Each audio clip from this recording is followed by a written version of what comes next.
Yeah, it's mixed. It's mixed. It's a dog.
Hello, everybody. One more time. Hello, everybody. Okay. Good. Hi, I'm David Landau. I'm a cinematographer and a lighting director.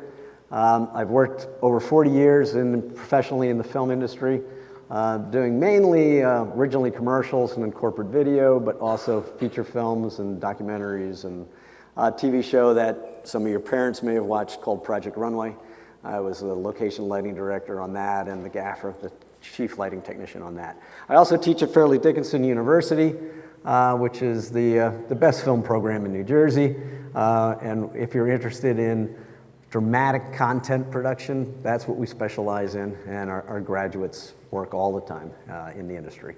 So we're going to talk about lighting. and lighting for cinematography, which is different than lighting for still photography or theater lighting, and also very different from television. And I know most of you are probably from television programs, right? How many of you got TV studios? Right? Yeah. So in a television studio, where are the lights? Above. Right. In most film productions, we don't put the lights up there. Because in film productions, the camera is down here, and there's only one. Or there's two, and they're side by side. We don't shoot what's called crossed angles or opposing angles. That is done in television because it originally was done, I Love Lucy, before a live audience with 3 cameras and performed live. So you have to keep the cameras out of the way of the audience, you have to keep the lights out of the way of the cameras, therefore the lights are up, and that's where you get the concept of 45 degrees up, 45 degrees to the right, 45 degrees to the left. That is called the Stanley McCandless method of stage lighting, and it comes from theater. And that is done so that audience on this side and audience on this side can both see the actor. I have a light over here and a light over here. It is not the way motion pictures are shot, right? Dramatic content, if any of you watch anything on streaming, it's not the way it's done. We do talk about key light, fill light, and backlight.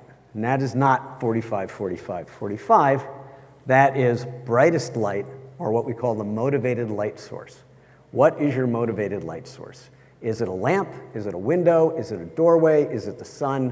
What is the excuse for your main brightest light? And then we position a light to imitate that. We never rely, as Ray Bishcott, the famous cinematographer for 60 Minutes for over 20 years, said, if you depend on Mother Nature, she will always disappoint you. So you cannot depend on the sun. You cannot depend on light coming through that window. Oh, it looks gorgeous, it looks great, let's do this. By the time you set up and you talk to the actors and you have everything done, the sun has moved. Technically, the earth has moved, but the sun is in a different place, and it will never be back in that place again for another 365 days. It does not repeat itself every day. You've all noticed that, right?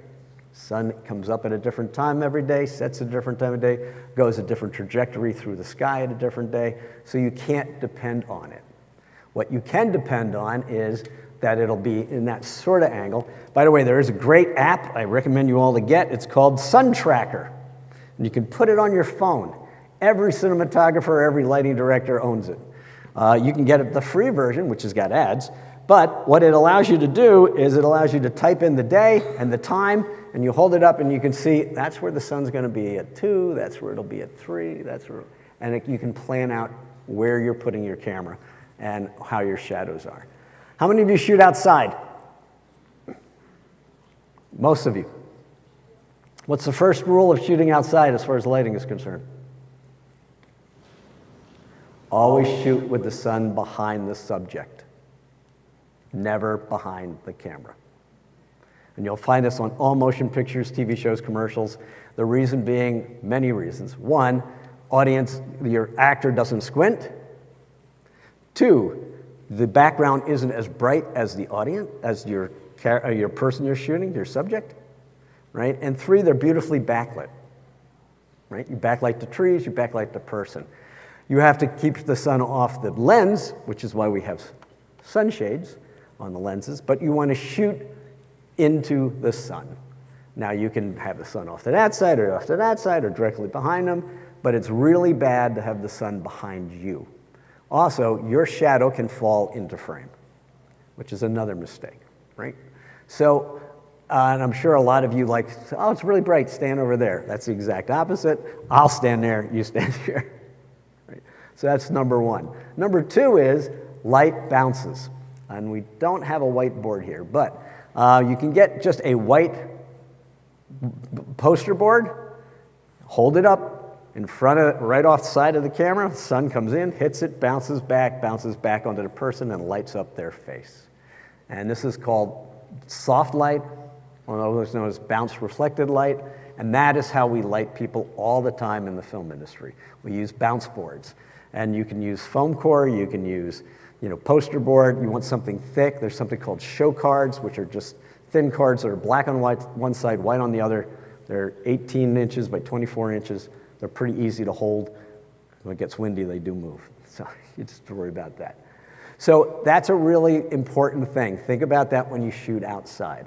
When you're shooting inside, you need lights.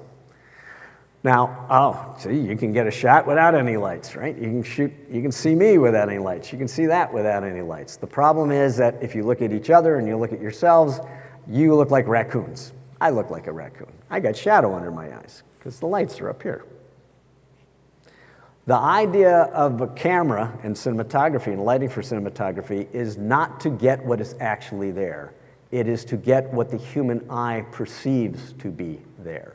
And there's a major difference. No camera made, including the Alexa camera, which is the #1 camera used by feature films, costs $150,000.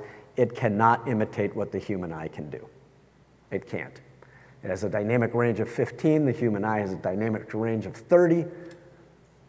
It can only see certain amounts of colors. Basically, all video cameras can only see 3 colors: red, blue, and green. The human eye can see over 200 different colors. So there's no way any video camera can imitate what the human eye does. So what we have to do is try to make it look, through lighting and through composition, try to make the image we're capturing on that camera look the way the human eye sees it. On Project Runway, which is a reality show, we worked really hard to try and make everything look as totally unlit as possible, which usually meant about 30 or 40 lights to make it look unlit, to make it look like there were no lights anywhere, right? So you're hiding Kino flows and light bulbs and LEDs all over the place, and you're lighting up the place so that the camera doesn't see these really dark pit holes like you can see on screen there, because our eyes see into the dark. And it doesn't burn out and have white burnout areas because our eyes can see. How many of you ever been on a ski slope or at a snowball fight, right? You can see the snow really well, the same as you can see your friend's eyes, right? No camera can do that. The snow will either be overexposed or the face will be underexposed, right? But the human eye can do that, and the camera can't. So that's why we need lights. So what we're going to do is we're going to do a really simple setup. And when I say simple, it's going to be a motion shot. We're going to have somebody who walks in, walks down the steps, greets somebody else, and the other person gives them a package that they get to open. So I need 2 volunteers. I'll take somebody in the front. I'll take another person in the front. Make it easy. Come on. All right. So you're going to walk in. I'm going to walk in? You're going to walk in. Awesome. You're going to be sitting here. Do I take this? No, she's going to give you the package. Oh, she's going to give me it. You're going to sit here. Okay. You're going to stand up there. Got it. All right, so what we're going to do is we're just going to first, the rule of cinematography. Block, light, rehearse, shoot. Everybody repeat. Block, light, rehearse, shoot. This is not a documentary. This is not news. We do not hurry, I can try to get a shot. No, that's not it. We block the actors. We let them come in and do their motions. So you're going to come from on stage. I'm going to show the camera operator what I want him to do, and he's going to operate it. And that's how it works. You're going to step off a little bit more. Okay, and then you're going to walk into frame. Go ahead, walk. And then he stops at the top of the stairs, sees her, goes, oh, there she is. And then he walks down, and he joins her. And we try not to lose him. And then she goes, oh, this is for you. Oh, wow. Yeah, thank you. And no, then you open it. Oh, I open it? Yes, well, it's upside down, but yeah. Look at that. Look at that. Oh, and put that glass in it. That's your present. Yes, yeah. That's it. There you go. Okay, cool. Great. Big round of applause. All right, so marvelous. I can see an Academy Award in nobody's future here. All right, let's go back up.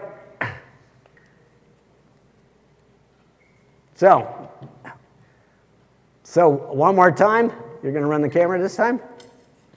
All right, zoom in a little more and lose her head. Zoom in, zoom in, zoom in. There you go. All right, ready and enter. And you got to make sure you get his head. So you got to start higher. There you are. Yeah. And then, hey, now zoom out and tilt down and stop there on the zoom and pan to the left. There we go. All right, so that's our shot. So this is a master shot. A master shot is going to be a shot that covers the action from beginning to end in the entire scene. There's a system called shoot the master first, then go in for your close-ups. So you do master, over shoulder, close-up, close-up. And that is what we call standard coverage. And if you don't give that to an editor, they will kill you. And they have a right. How many of you want to be editors? Yes, so make sure you tell your directors constantly, get me coverage. Coverage is getting the same action from multiple angles. Do not get only one shot. Never do one take, never do one angle. Always do multiple takes, always do multiple angles. So now we're going to light it. So he's going to walk back up there. Oh, maybe he'll walk up there. And so now I need some electricians to help me. You're going to be an electrician. I need one more. Okay, come on over. All right, so here's what I want you to do. I want you to go up there, and there's a light behind him. I want you to turn it on. I want you to come over here. I want you to take this light. You're going to put it up on stage here, right where this X is. Yep, and put it right there. And you're going to aim it at her. Okay, turn the light on. Other one. There it is. Cool. So what we're doing first is we're lighting the entrance, right? So we're going to light the entrance. Now turn that light on and aim it at him. Sorry, it's the little red button. Just push the button in. Right here. Sorry. It's right here. Right.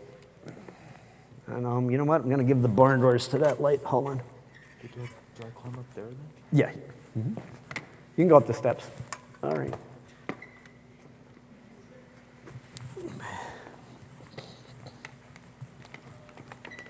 So raise the light up. Keep going. Go. All right. Unlock there. We'll go to the next one. All right. Now tilt the light up and aim it at him.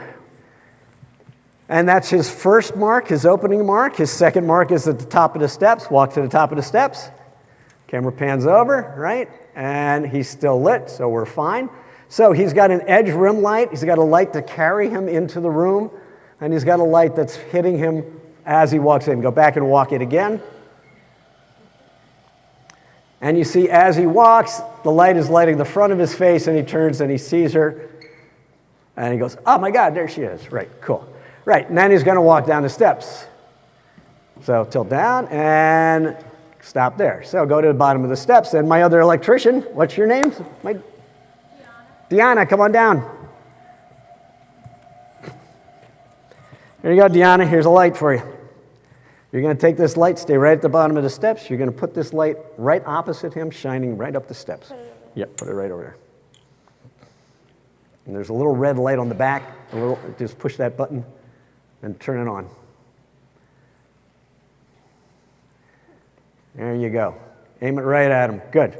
All right, now go back up the steps. Stay there, Deanna.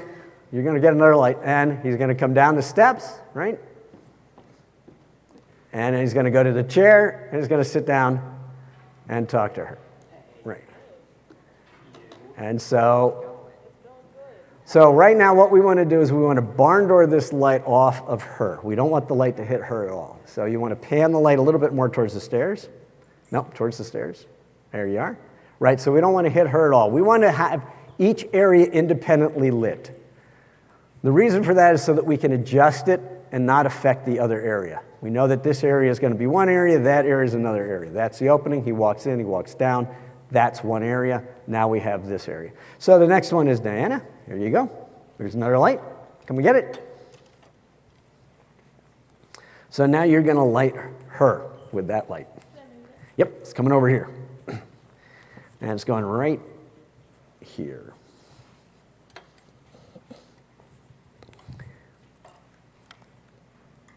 And you want to raise that light up. Let me see if you have enough length on this one. Try to raise it up and tilt it down. Nope, not that, yeah, not that one, this one here. It's gonna fall right off. Right. All right, up, up, up, up, up, up, up. All right, so now you can see that this is what's called, we're gonna do something that is known as cross-key lighting. That light is her key light. That is her brightest light, it's her source light. It is also his backlight. It's lighting the back of his head. The backlight is gonna separate him from his background. Turn the light on and off for me. Turn it back on. So it lights her and it lights him. And what we would do if we were professionals, we would have various different ways to cut light off of him and keep it just on her. So we would put what's called a flag, and we'd put it right here so you can see the difference. So that he's not as bright as she is. But we don't have flags here today. So, all right. You're going to take another one. Your name again is? AJ. Take that light. You're going to put that light up here. But you're not, and you're going to backlight them. Hit them both from this side. Yep. And we got to plug it in. You can go up there if you want. Yep. Okay. And now turn that light on. Did it turn on? What happened? There we go. There. Okay. Okay. Tilt it down. Point. Oh, it turned itself off again. Yeah. There we go. All right. Point it at them. Very good. All right. So now she has what we call a kicker. Turn it back on. Oh, is it turning itself on and off? Right. So she has a kicker. That is the backlight. It's ribbing her. It's keeping her separated from her background. It's a little too bright.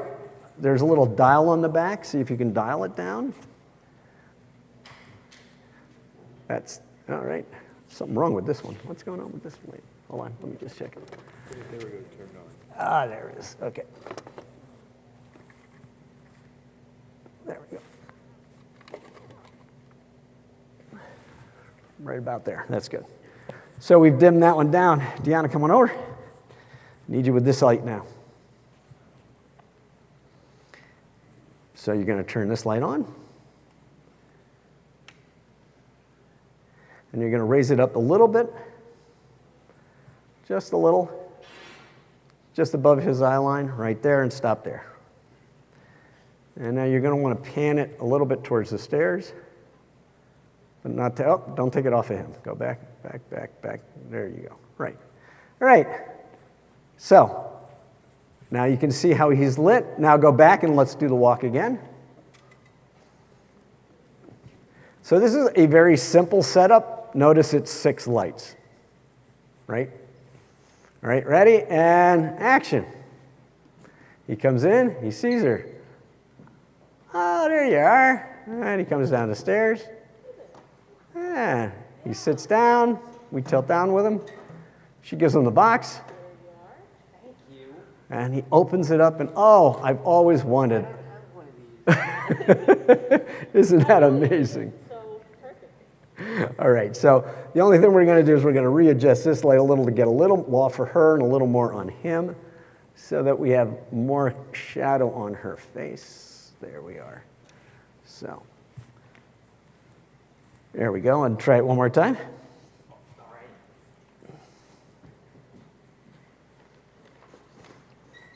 And he walks in, he stops.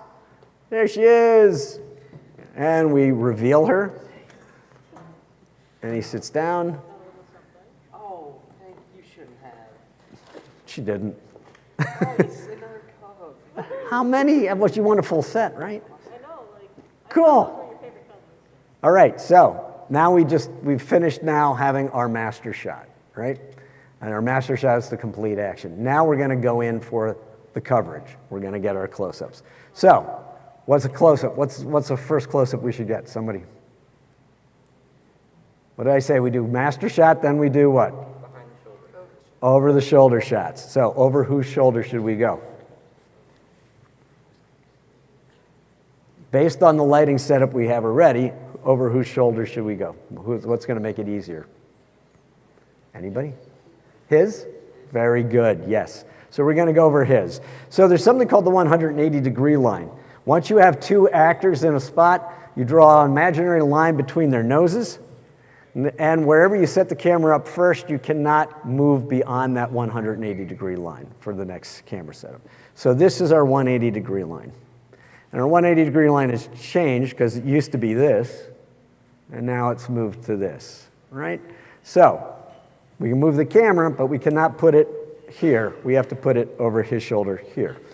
And once we do that, notice what happens to the lighting. It looks like crap. One light is in the shot, another one is right behind the camera. Number one rule of lighting, never, ever, ever put a light next to the camera. Everybody repeat. Never, ever, ever put a light next to the camera. Number one rule of lighting. So, Deanna, you got to move your light. Nope, that one. Yep, you can turn it off. And then you're going to move it all the way over to here.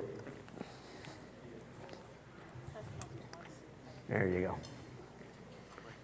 And now you can turn it on again, and you can turn this light off because it's not necessary, right? And I'm sorry I forgot your name. AJ. We can turn that light off. We need to take it out of the shot because it's in the shot. Right? And it's going to come down here and get out of the shot and now come over to here.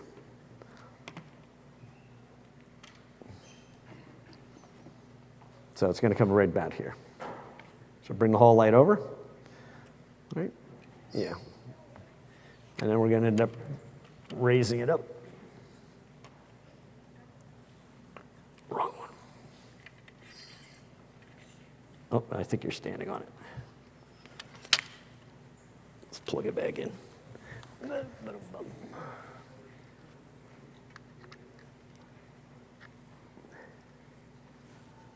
This one's having a problem.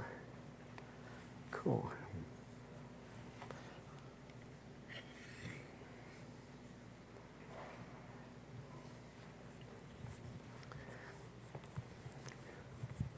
All right, so now, and what we want to do is we want to pan left a little more, or a little more of his shoulder, right? And there we have the over-the-shoulder shot. So now he can take the box and look at it, and oh my God, what did I find? Oh, isn't that marvelous? Look at that, it's so great, right? So move the camera, move the lights. That's another rule of lighting. When the camera moves, lights are going to move. They're always going to move. They may only move a little bit, but what you have to keep a track of is that when we were shooting here, her key light was from the left side of the camera, which means when the camera moves to the left, the key light moves to the left. It doesn't stay where it was. It doesn't matter what the setup was before you move the camera. What matters is that when you move the camera, it matches the same imagery as you had before. So you're going to change the lighting slightly. All right, so we get our over-the-shoulder shots, and then we can get our straight-in close-up shot. So just move the camera out a little bit, and we don't have to do much of anything. You don't have to even go that far. Come back in a little more. There you go. Now zoom in on her. On, more. There you go. Stop there. All right, now focus. We'll talk about what this shot is later, but it's called a haircut. It looks soft. Yeah, there we are. Cool. And then, then we just have them go through the same action, but this time we have them go through the action of him beginning to walk in. So why don't you walk in? And we don't really have to change the lights much, but we want to just see, come on to your beginning, is he in the shot at all? And he's not. So what we're going to do is we're going to have you walk over this way more. Right there, stop. Come back a little bit that way. No, just that way. A little more. Right about there. Come right back a tiny bit. No, back that way. No, to the right. Oh, stop. Right there. Right, so that's where he's going to walk into. Can you look down and look at the floor and see if you can see where your feet are?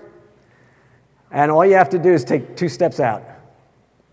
There you are. You're fine and ready. And go in. And then walk down the stairs. And then come down and join her. Right? So what we're going to do is we're going to have him start again from the very beginning. And you turn to look at him because he goes, hey, right? So he walks in, No, you don't have to go very far. Just make sure your feet hit the mark. There it is. And you turn and say, look, you look at him. I'm down here. And you would always turn the other direction. You would always turn the other direction. Play the camera. There you go. And then he walks down the steps. You follow him with your eyes. He sits down. And then she gives him the box. And you're going to pan, of course, and tilt with it. And he opens it and pulls out the wonderful thing. And she's so, oh, isn't that marvelous? So we got the over the shoulder, the wide shot, and the close-up. Now we have to do over her shoulder, right? This is where it gets tricky, right? Because it's what we call a reverse. And the assistant director who actually runs the shoot, the assistant director is in charge on set. The assistant director runs the entire set. Everyone does what the assistant director tells them to do, including the director. And the assistant director says, right, we got that, we're moving on, we're doing the reverse.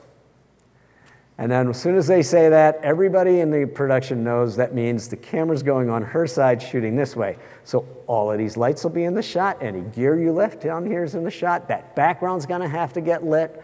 If you have art direction, they're gonna have to put the art direction in over there, and everything over here can get wrapped because we did the wide shot. We're never going back. And that's a really important part of the film process, is weed your way through things so you don't have to go back to something. So, camera's gonna go on the other side. Now, here's the problem. If we shoot on the other side, all we see is the audience, right?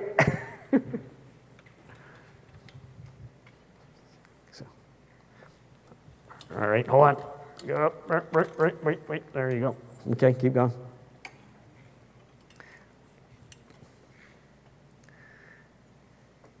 You got to go over her shoulder and get him. There you go. Come back a little bit. All right, so there we go. And now we've got this horrible background of absolutely nothing, right? So, Deanna, turn that light around and hit it into the wall back there. Turn on. And, yep. Right, and now we're going to try and find what part of the wall. Let's see, what are we seeing? Oh, we're seeing the audience. So we're going to cheat. Stand up.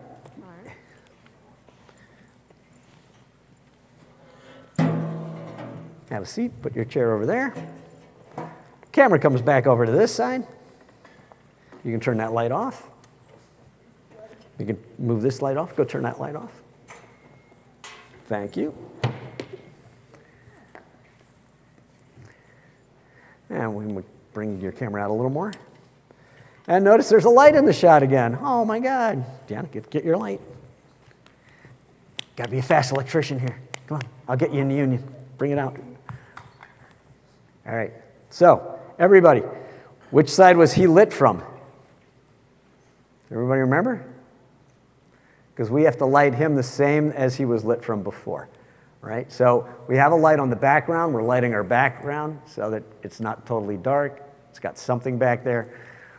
And we have to light him. So he came from backstage, and he was lit on this side of camera. Camera was shooting this way. His key light was coming from this side, which means his key light still has to come from this side, which means, Deanna, you have to bring that light all the way around here and put it over here.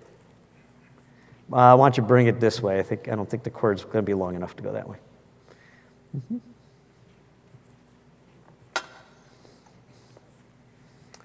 In the meantime, if you can bring that light down, I'm going to get you. All right. Okay, that's all right. Okay. So you're going to take that, and this light is going to go right next to that other light. Yeah, okay. We'll put that on here. All right, there we go. So here, take the cord with you. When you carry a light, always grab the cord and the light when you go. Don't drag it. You're going right next to that other light. Right there. And you're going to plug in. You're going to come all the way back to here, and you're going to backlight him.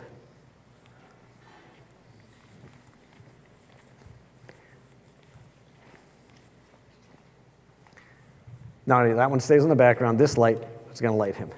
So bring it all the way next to that light. Yeah. Okay, so it's really nice to tell the actors before you turn the light on and blind them. But, you know, so there we are. And we're going to try and keep it off of her and only rim him. Right, and we'll bring the intensity down a little bit. Right. So if you can all see the difference between without it, with it, without it, with it. Right, so the purpose of lighting is also to make three-dimensional space out of two-dimensional space. A screen is two-dimensional. Your movie screen, your TV screen, your phone screen anyone is going to watch, anything you shoot on is going to be two-dimensional. We want to make it look like the audience is looking through a window into the real world, into a three-dimensional world. So we want to add depth and we want to add modeling. And those are things that only lighting can do. So how can we add that? We can add that by adding rim lights, by giving an edge to his shoulder, to his cheekbone, to his chin, right? At the same time, his key light on this side is lighting lighting her background. I would cut a little of that off of her, right? And then we have this light, which is the general fill light. And this is a little too bright, so bring it down. It's a little too bright on her. So, and now he's going to walk in again, and the box is on the, and you don't have to. All you need to walk in from is the bottom of the steps because you're not in the shot at all. And then he walks in, sits down. She hands him the box. A mug. Oh, look at that. Isn't that marvelous? So now we got the over-the-shoulder shot. And what do we do after the over-the-shoulder shot, everybody? Close up. So now the camera slightly moves to the left, right, and zooms in. There we go. And we don't have to adjust the lighting at all. It worked just fine. The only thing we would have to worry about is the background or the backlight flaring into the lens, and we've got it. And then we've got this entire scene. The scene has been shot, right? So you do it all with 6 lights, but you're not using all 6 constantly. Notice we have 2 that don't have to be used at all, but you have to light the opening shot first. You always light where they walk in and where they land. So we always say that you light where they land first, where the majority of the scene takes place, then you light where they walk in, and let them walk in and out of light on the way there. Hopefully, you'll be able to light on how far they go. This way, it was a very short distance we did. Right? So thank you, too. Let's give it a round of applause for them.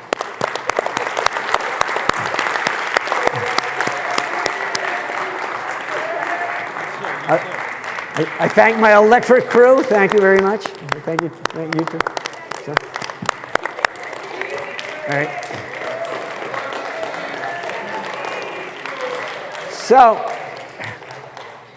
So that's for dramatic content. What if we want to do an interview?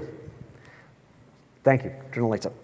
So what if we're going to do an interview? And how many of you ever do like news programs or anything like that? And you need to do an interview, right? Come on. Anybody? Nobody here does any interviews? Oh, sure you do. Yay. All right, cool. Right, so now we're going to talk about simple interview lighting. So that was the more complicated lighting that we just did. That's for dramatic. And for dramatic, you're going to think about also contrast is really important. How contrasty are you going to make it? We're in a very dark room with no ambient light, but it's very contrasty in here to begin with.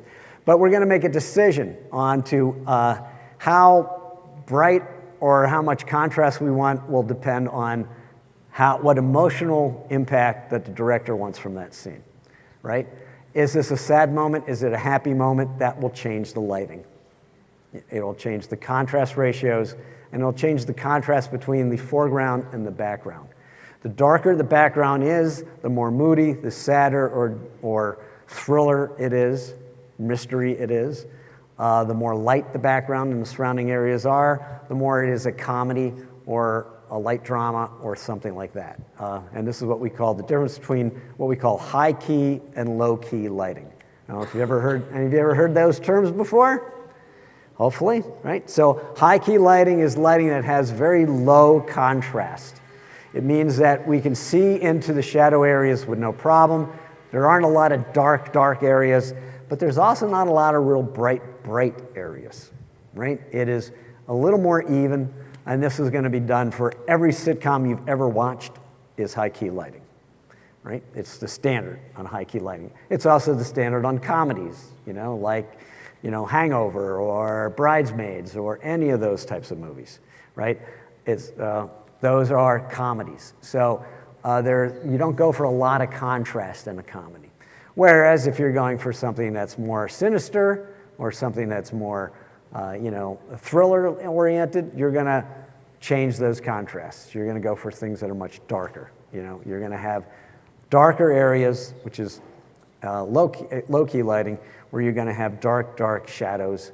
You're going to have dark areas in the frame. But it is not underexposed, and that's one of the biggest mistakes young people make. They think that low-key means it's dark.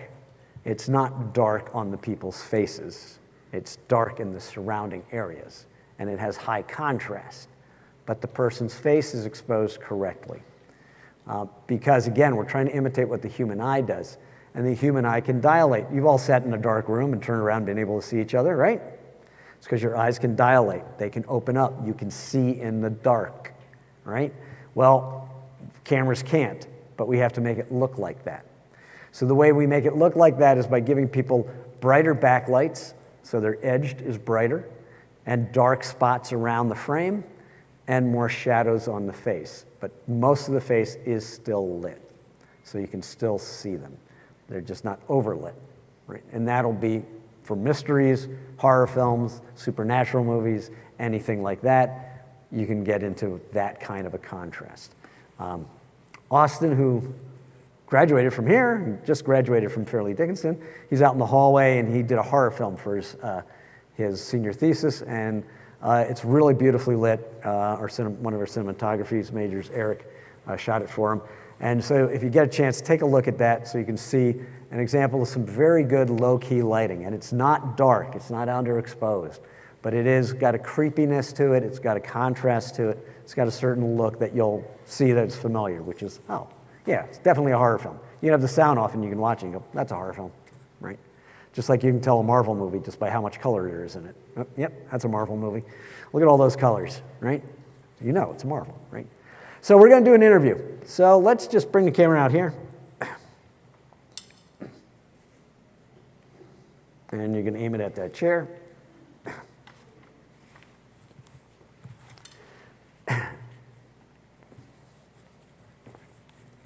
Get this light out of the way. So a very simple interview. And the simplest interview is done with 2 lights. But again, it depends on what the subject of the interview is. We'll go back to my friend Ray Bishcott, 60 Minutes. You all know the TV show 60 Minutes, right? Everybody knows that show, right? Good. So, he shot for them for 20 years before he retired. And he said, my first question to the segment producer, whenever I set up any interview anywhere in the world, are we supposed to believe this person or not? That was the first question he asked, because it would change the lighting. How I light it is going to make the audience believe him or not believe him, right? So are we supposed to believe this person or not? So, you folks get to decide, are we supposed to believe this person or not? Not at all. Not at all. All right, so let's have somebody who's a consummate liar. Okay, there we go. Yeah, there you go.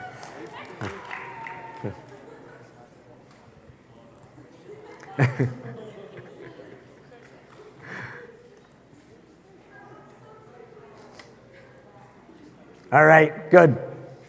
You're getting to own that title. Have a seat. And your name is? Ricardo. Ricardo. All right. Ricardo, am I supposed to believe you? Is it really you? Okay. All right. So zoom in for a nice head and shoulder shot of Ricardo. So zoom in. Very good. All right. So this is the way some people would light them, right? It's like, oh yeah, we got a light to the right, I got a light to the left, and this is the way that really bad interviews are going to be lit.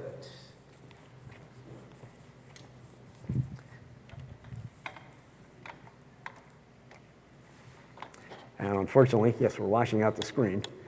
But this becomes a pretty obvious standard lighting, right?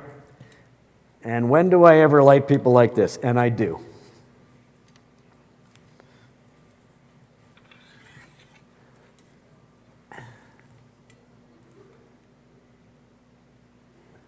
And when do I light people like this? When it's the CEO of a corporation, right?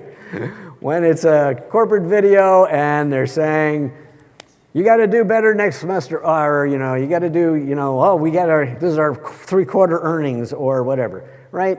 It's just bland and there, and it's nothing of interest, right? But if you've got somebody who is, you know, you're going to be doing a dramatic moment or you're going to be doing an interview, such as I did a series of tapes that were for first responders. There's a training videos, first responders responding to chemical waste accidents. We did not light anybody like this, right? Because it's an ambulance driver who's talking about getting out of a car and seeing another car that's been smashed into a chemical truck with oil and wacky stuff pouring all over it, and there's a woman inside with her child screaming, right? You wouldn't light them like this, right? Instead,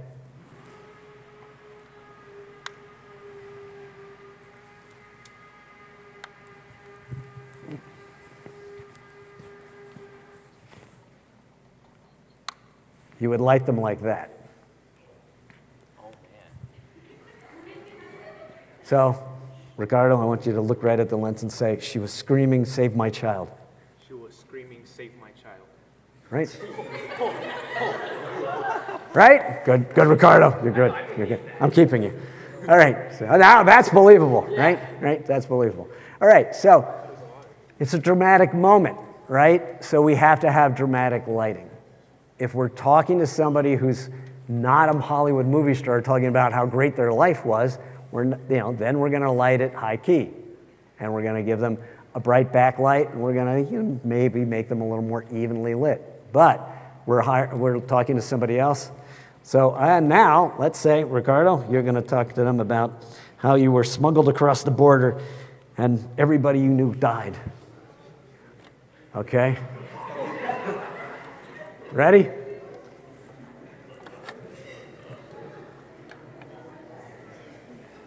Ricardo, go ahead. Go ahead. Go. It was gruesome. The water just started pouring off of our chest. We couldn't see each other. Then the water just started draining the children away. It was brutal. He's good. Thank you. Notice the slight change I did on the lighting. Right? What did I do? Ricardo can't see it. I'm sorry, Ricardo. I hid his left eye. Or his right eye, I'm sorry. Right? His right eye is in total shadow. Do you see it? Right? There's nothing scarier than somebody whose eyes you can't see. How many of you ever seen The Godfather? Right? So that famous moment in The Godfather of, I'm going to make you, ready, Ricardo? I'm going to look at the lens and say, I'm going to make you an offer you can't refuse. Ready? Go ahead. I'm going to make you an offer you can't refuse. Right? That's how Gordon Willis, known as the Prince of Darkness, lit Robert De Niro. He did it with what's called top soft boxes. And he just made puddles of soft light coming straight down. And when the Hollywood executives saw the dailies, the footage, they immediately wanted Gordon Willis to get fired. And they said, we're paying this guy $1 million and we can't see his eyes.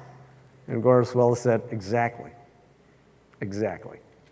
There's nothing more scary than the person whose eyes you can't see. And then they thought about it for a moment and went, God, you're right. I mean, all he's doing is going, I'm going to make you an offer. But, right, the acting is so good, and that lighting fits the acting. So the lighting has to fit the acting. if you're doing an interview, the lighting has to fit the interview. Now, I want you to tell them that you're the best dancer in the world.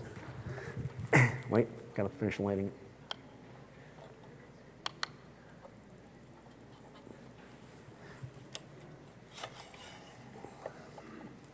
And that I can teach anyone to dance. All right, okay, ready? Okay, hold on.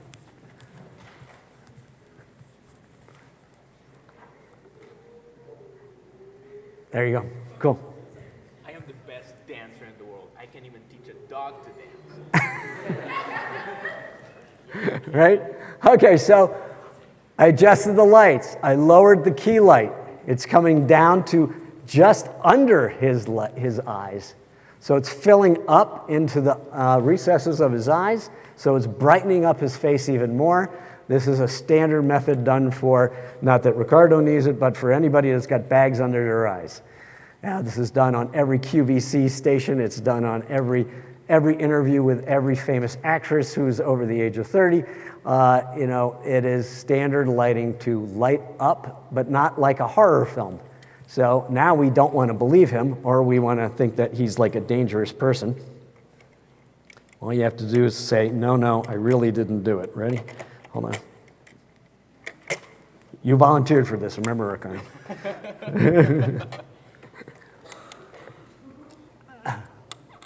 All right, go ahead. No, I didn't do it. Do you believe him? You do? All right, we'll make it even more. Okay, now. I swear to you, I didn't do it. He swore. Okay. But he did it on your mother's grave, not his mother's grave. So yeah. All right. So anyway, the lower we put the lights, the more demonic it can look, right? The more horror film. You're all used to that for horror films, right? Lights are down low, shining up. But lights down low, shining up does not always mean horror and always mean sinister. Light down from below, coming up is candlelight, it's firelight, right? It could be, now it's a laptop, but it's a softer light. So we can change the texture of the light.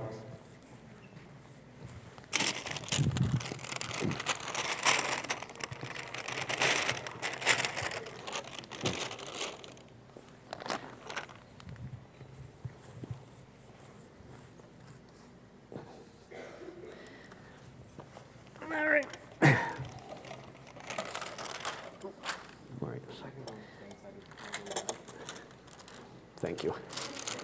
Hand me some of those clothespins if you can.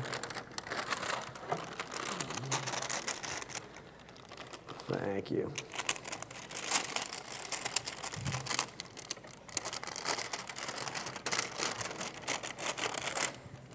Okay, that's good.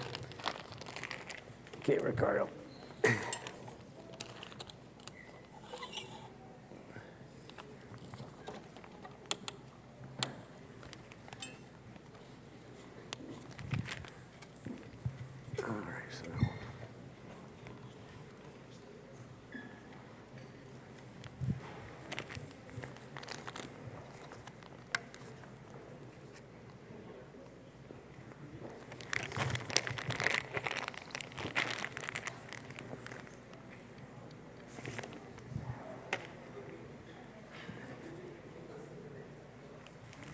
So now what we're doing is we're sculpting the face even more.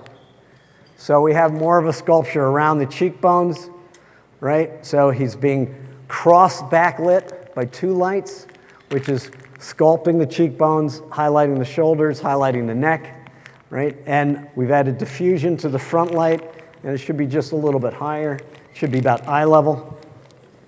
And I know we're out of time on lighting, aren't we? There's 5 more minutes. 5 more minutes? Okay, cool. Right, so, and now you can see this is a more pleasant, more three-dimensional look. And this is more of a standard, if you're just interviewing somebody, a normal person, quote-unquote normal person, that you're just asking them questions about, you know. So Ricardo, how do you like high school? You know what?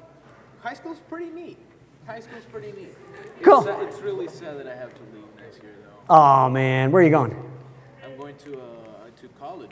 Yeah, where? Where are you? College, Hudson. Hudson. Great. So what? Yeah, wait, let me get a chair.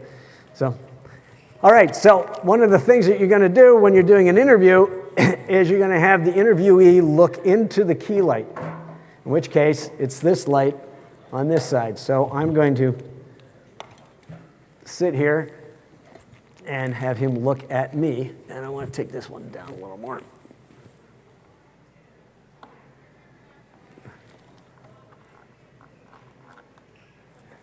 All right. I'm going to turn this guy off then. Great. Okay, so I don't know if you can all see that, but this is called shooting into the shadow side of the face. So what you're going to do as the interviewer, it's always best to put your chair right in front of the tripod leg, put your head as close to the lens as possible so that they're looking almost into the lens. And so where are you going to college again? Hudson. Hudson. Community. And what are you going to major in? Do you have anything? I think I want to major in criminology, but I want to see if I can trade. I think it was to another. Yeah, you could university. transfer to another university after 2 years. Yeah. That's a good idea. Yeah, a lot of people do. It saves you money. A lot of money. It'll save you a lot of money. Yeah, that's good. You going to commute or are you going to live on campus? I'm going to live at home. At home. The community is relatively close. Yeah, oh, that's good. That's good. But you see how this works? Having him look into the key light, right? So when you're doing an interview, you always want to have, if you're asking the questions, one, you want to be on their eye level. Don't stand if they're sitting. Sit if they're sitting. Stand if they're standing, right? The other thing is you want the interviewer's head to be as close to the lens as possible so that they are looking almost into the camera. And you want them to be on the key light side, which is the brightest light. And this is the case, it is 45 degrees off from the lens, right? We are 45 degrees off. Because we're not doing a dramatic story, we're doing an interview. Right? So that's a very different thing.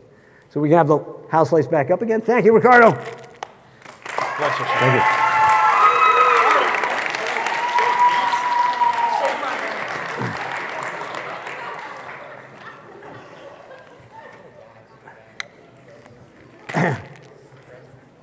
So, any questions about lighting? Anybody? Yes? What would you recommend, like, if you have a budget and you don't have a ton of lights, how would you substitute it for at home? These, you can get these little lights. There's a company called DryCast, which makes lights like this very inexpensively. They're LED. They can run on battery, but then you have to buy the batteries. But you can plug them in, and then you can dial them into what's called tungsten and daylight. Do you all know the difference between tungsten and daylight? Yes. Good. I hope so. But I'm just going to go over it real quick anyway. So daylight is balanced for the light of the sun, which is 5,600 degrees Kelvin, right? Which is the color of light. Kelvin degrees is a color measurement of light based on a black body of metal heated up with a torch. When it starts to glow a certain color, how hot is it? And so sunrise is 2,800 degrees Kelvin. The standard light bulb in a normal house, a tungsten light bulb, is around 2,400 degrees Kelvin. But as the sun rises up, it gets bluer and bluer and bluer, right? So the higher the number, the bluer the color, the lower the number, the oranger or redder the color, right? So firelight is down to like 1,800 degrees Kelvin, whereas moonlight, which is sunlight bouncing off a white-gray surface of the moon, is 6,400 degrees Kelvin. So it becomes bluer and bluer and bluer. And so these lights can be balanced back and forth between 3,200 degrees Kelvin, which is the standard color temperature for tungsten film lights, and 5,600 degrees Kelvin, which is light coming through a window on a normal sunny day. So they become very valuable for that. I love these little spotlights. They're not cheap. This is called they're called Felix lights. They're LEDs. They're universally used by documentary and news crews because they're small. They all pack together in a small little case, and they provide a nice punch. So that's it's a really good thing. But there are other companies that make small little LED lights like that that you can look into. But for you personally, if you were going to buy something, get a bounce card. That's number one. You could get one of these things, like I said, DryCast, D-R-A-C-A-S-T, DryCast. You can get them on B&H. But for you guys, it's not cheap. For me, it's extremely cheap. It's like $120. But for you guys, $120 is like, oh my God, $120. But for me, like a light at $120 is, I'm used to paying $1,500 for a light. So. Any other questions on lighting? Yep. How well does the rules of lighting translate to a virtual setting, such as if you were animating it? It translates almost exactly. I've had a lot of animation majors take my lighting class in film because the programs are made to imitate exactly what a real light will do. My daughter is a computer animator and for games, and so she's out in Seattle. And so she says, when they position the lights, knowing what's the reflection, how much of a spread is it going to be, all of that, you're still positioning the light and figuring it out. All right. So it does work. It's the same concepts. Right. Yep. Could you just do all this with house lamps? You can do it with some. We got to wrap up, right? So you can do it with little scoop lamps that you can, with the. Where you can move. Yeah. You can put the little, the work light that you can has a bell and you put a screw bulb in it. You can get some LED lights that are bounced for 3,000 degrees Kelvin. You can get them at like Lowe's or a Home Depot, and you can get spot or flood ones. Really look to see what color temperature they are.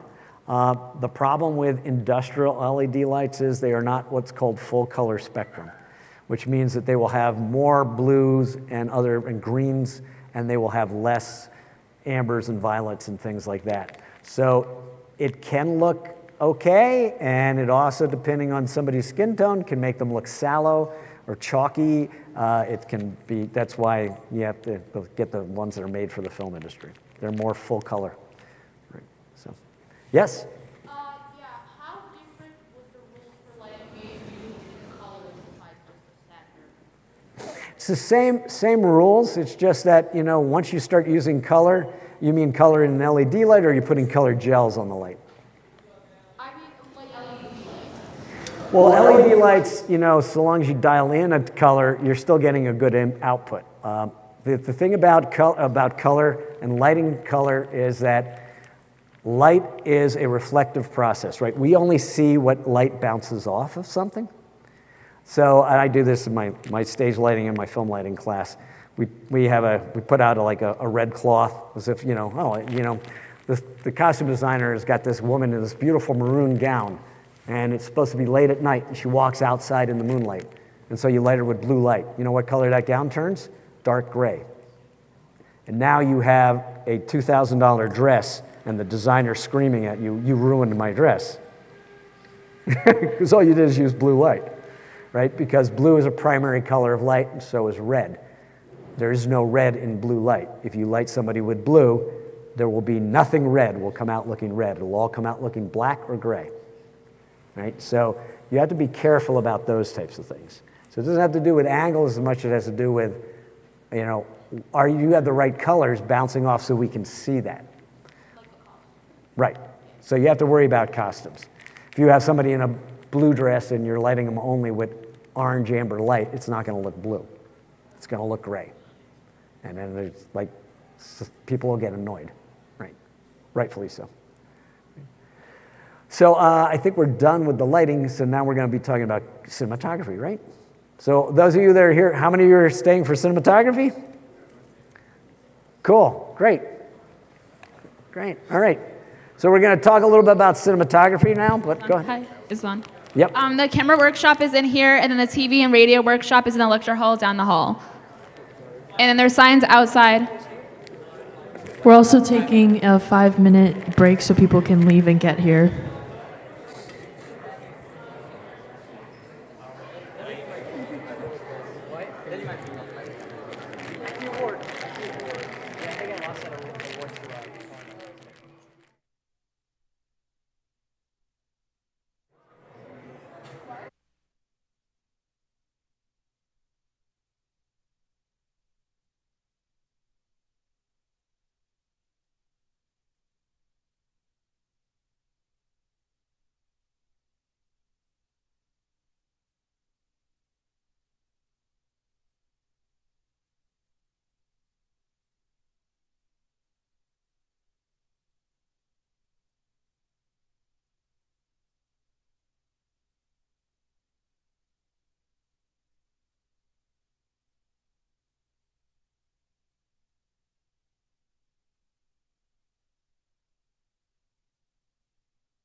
you. Good. Hi, I know a lot of you were here. Who wasn't here for the first session? Oh, cool. A whole lot of you. Great, great. All right, so let me introduce myself. I'm David Landau. I'm a cinematographer and a lighting director. I've worked in the industry professionally for the past 40 years, well, more than 40 years. But I worked on TV shows, TV commercials, feature films, documentaries, corporate video. Actually, a feature film I just shot is going to Cannes Film Festival. So it's a horror film. Yeah, so it was bizarre. Yeah. It was about people being killed over Zoom. So anyway, it's called From the Shadows. So keep a lookout for that. So and I teach at Fairleigh Dickinson University in the film program. I run the cinematography program, and we are, I think, the best film program there is. If you're interested in dramatic content production, we don't do television, and we don't really do documentary, dramatic content. So that would be, if you're interested in making something for streaming or HBO or Showtime or feature films, that kind of stuff, right? That's what we concentrate on. So today, this session, I'm going to be talking about cinematography. And those of you that were here for the lighting, you're going to recognize the setup. So we're going to go back to that same setup. But we're going to talk about the camera work now. And cinematography is not point and shoot. And I think that's one of the biggest mistakes young people make. Young people think that cinematography is, okay, I'll just run in with a camera and I'll just get whatever shots I get. Well, that's natural because you grew up. How many of you grew up watching sitcoms? Right? And that's what sitcoms are. Sitcoms are the camera is at eye level and it's just straight in.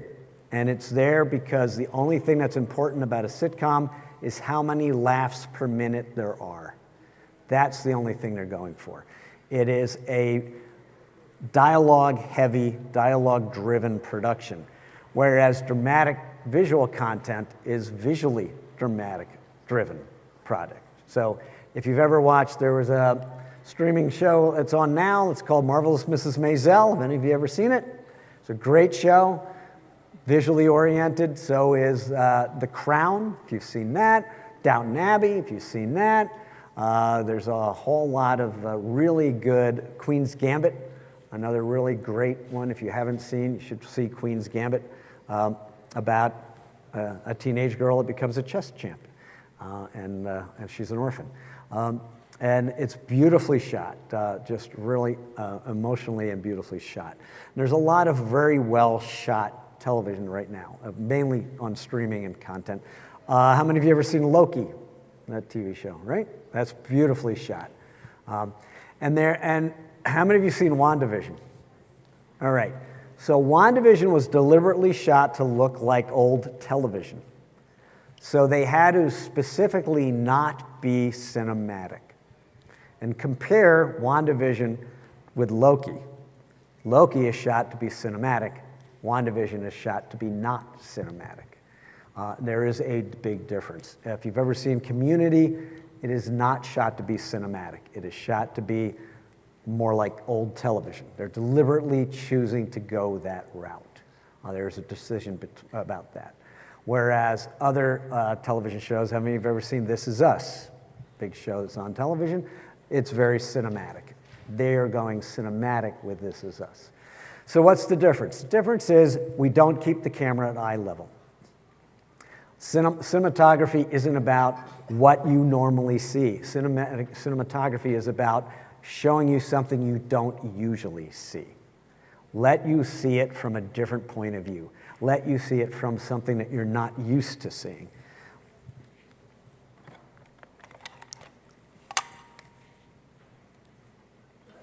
Yep, pull that out.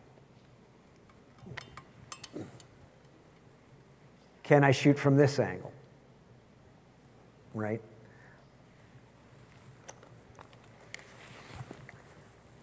Can I shoot from that angle?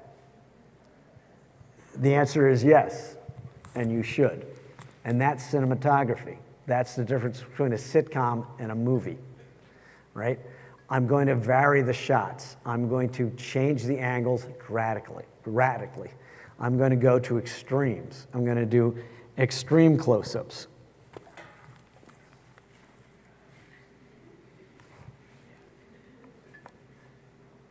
right?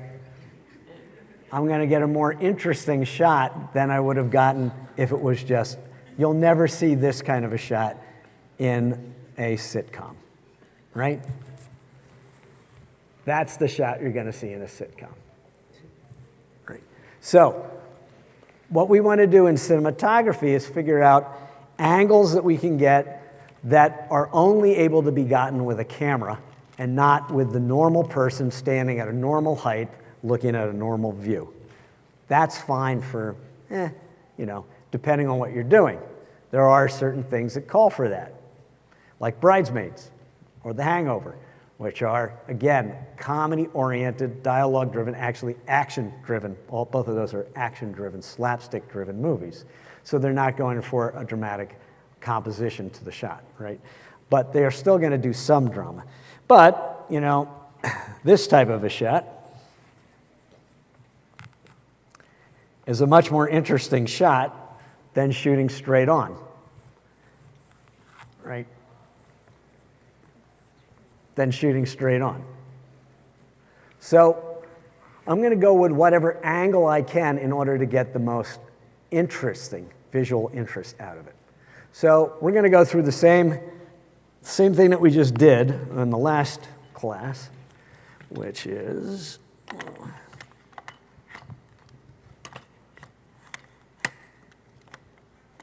it's not on. Okay. There it is. Cool. All right, so I need 2 volunteers. Oh, you just did it already. So I got to pick somebody new. Yep. And who else? Cool. You're gonna walk in. You're gonna sit down. Actually, we'll start with you down here. You're walking in. You want to sit here or here? Yeah, you're sitting here. All right. And let's move your chair over there a little more. All right. She's coming down. She's coming in to visit you. She comes in and she walks to the top of the stairs. Right? So, there we go. So she walks in and this is called letting somebody enter the shot. And this is a really bad shot. Why is this a terrible shot? Because we have the top of his head in the shot, right? You never cut somebody in a weird place. You never shoot a shot cutting somebody directly below the chin or on the chin. You go below enough of the neck.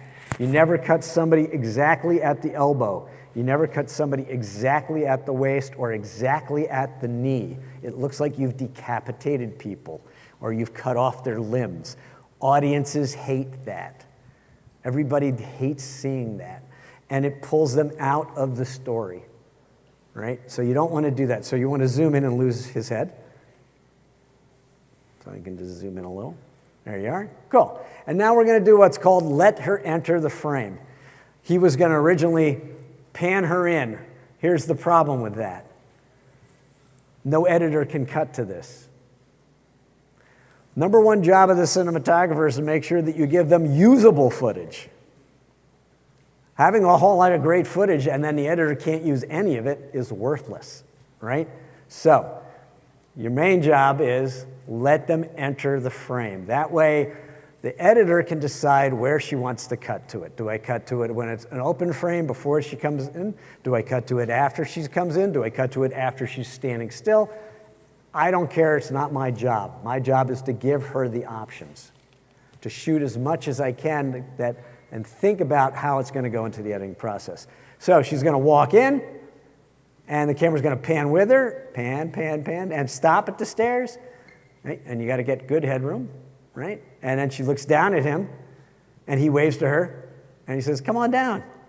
And then we follow her down and zoom out, and pan to the right, and down.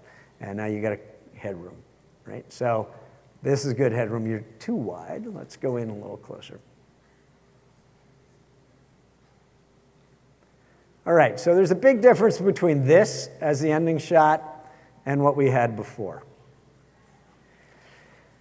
If we want to not feel emotionally connected to these two people, this shot is fine.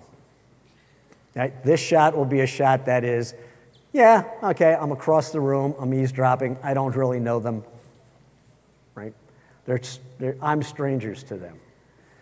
You have to find out as a cinematographer what the director wants. The director says, no, I want to be in his shoes. He's about to give her this present, and who knows, she's got to probably, and the script is she hates it, and he gives it to her, and she pulls it out, and she looks at it and goes,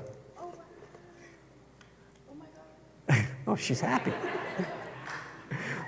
How nice. All right. Okay, cool. All right. And so there we have it. So put it back and give it back to him again. So this is our ending mark. This is where we want to end our shot. We want to be intimate. We want to be part of the action. We don't want to be out here.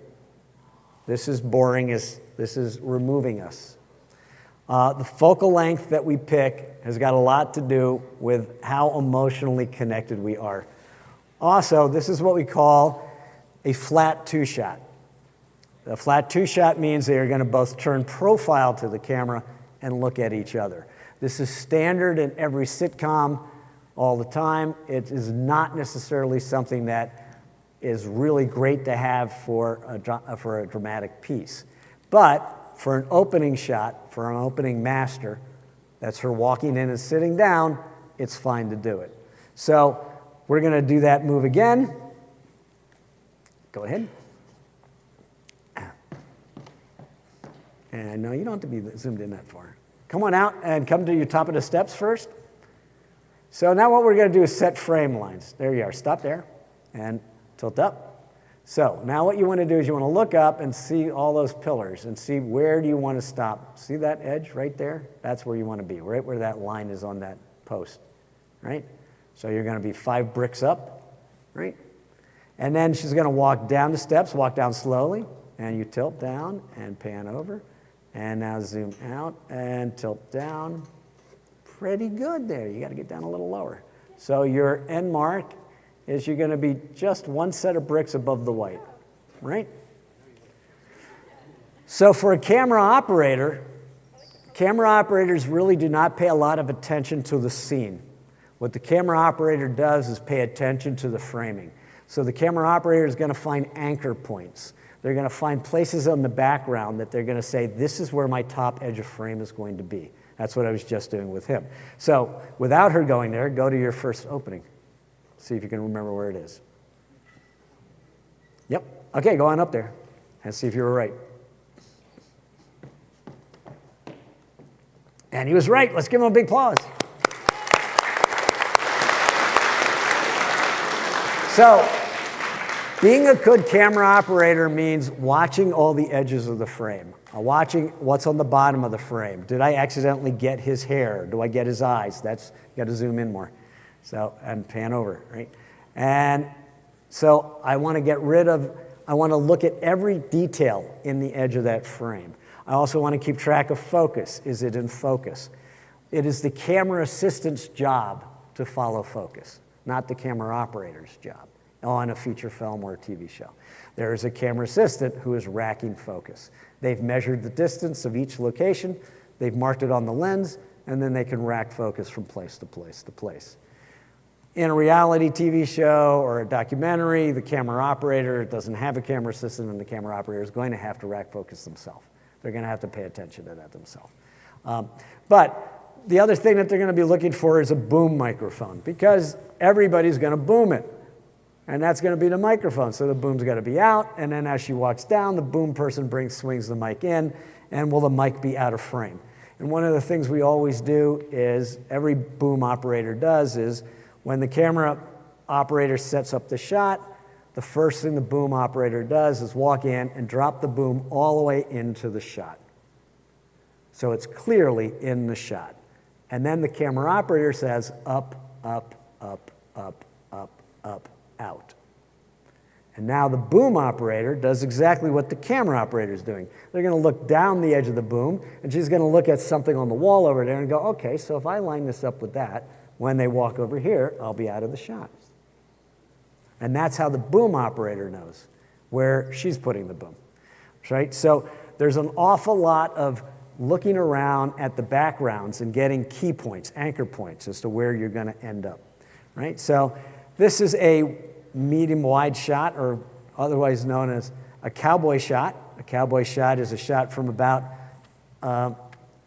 knees up, because called a cowboy shot because you could see the guns. It comes from the old John Wayne movies, and if you've ever seen any, the spaghetti westerns, the cowboy shot shows the entire cowboy, but from the thighs up, so you can see the guns. So we call it a cowboy shot. Script supervisors will be writing down this is a cowboy shot. It is a terminology that the camera man and the director can talk about. The director can say, oh, I want this in a cowboy. Then they immediately know what the framing is, right? So this is a cowboy. So in this case, a cowgirl, but what the hell. So anyway, step out. No, you're gonna walk out of frame. There you go. And you're gonna let her walk into frame. Right, and she comes in, and she stops, and you're going to tilt down, and she waves to him, and now she starts down the stairs, and he starts to pan, and his main thing is to watch the headroom. Very good, and tilt down more, right, all right. Yes, you're just a little late, but you're getting there. Cool. So, and then he's got a good headroom now. He knows where he fixed himself, and he got the last spot, and we have that. So even on a flat 2, as we call it, I'm just going to move you a little bit, stand up a little bit, and I'm just going to move your chair a little over here, and this is called playing the camera. And so when you look at her, right, I want you to look over her shoulder more. You're not actually going to look at her when you talk to her. You're going to look right here, right? Do you see the difference? Go look at her. Now look at where I told you to look. Okay, move your head. Go put your head to look at her, right? That's a total profile. Now look over her shoulder. There. It still looks like she's looking at her, but we see his other eye. Right? We'll do this a lot with actors. Professional actors are really good at playing to each other without actually looking at them. And we'll ask her to look over here. All right? You can give them paper plates on grip stands. You can give them a little stand or something. But that way, so that they don't have to look totally off frame, right? So one more time while you walk through.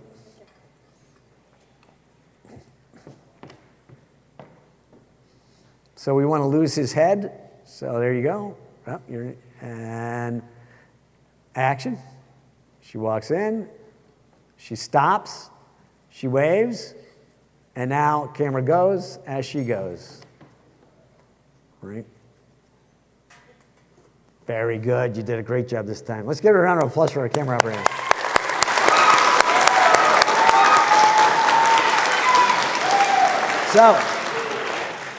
So the idea being that, why did I have her stop there? Anybody? Anybody know? It's so the camera operator can get set for the next move. If she just walks in, walks down the steps, he's zigzagging all over the place. He's going to have a very hard time keeping head framing, keeping what we call lead room. Lead room is how much space is in front of the nose. Headroom is the space between the top of the head and the edge of the frame. The constant within cinematography is we want to keep the eyes in the top third of the frame. The reason being that the human face, the eyes are in the top third of the human face. Therefore, framing somebody, we try to keep their eyes in the top third of the frame. In this case, she's in the top third of the frame. When she walked, she's in the top third of the frame now. And of course, her hair is bouncing up in the top part of the frame, right? So that's a general rule of thumb. Obviously, if you're extreme wide shots, you're not going to be able to put people's heads in the top third of the frame, but that is generally where you want to put somebody's head. You want to be above the middle line, up into the top third, right? So that's another place. So now we're going to go for his close-up. So lock off the camera for a moment, and then we're going to move. And you're going to go back up there, give him back the box. And we're going for his close-up, and we're going to relight it because we have to do that. Camera moves, lights move.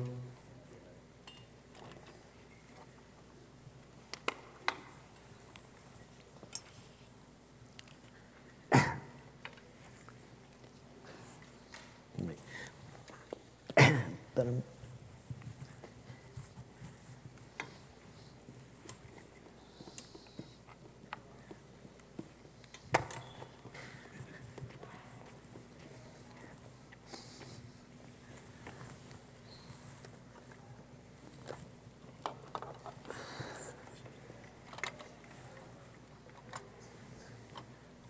All right, so now we've relit it for him, for his shot. And we're going to have her walk in and walk to the green marks on the stage. Go ahead, walk all the way up to the green marks. And you're going to come over this way a little more. No, on the green mark. There you go. So now what we're going to do is we're going to move the camera so that we get her feet into the shot, right? So what we're composing is, this is what's called a balanced frame, and this is what's called an unbalanced frame. So she walk out, and go back to where you were, back up there. I gotta light your feet.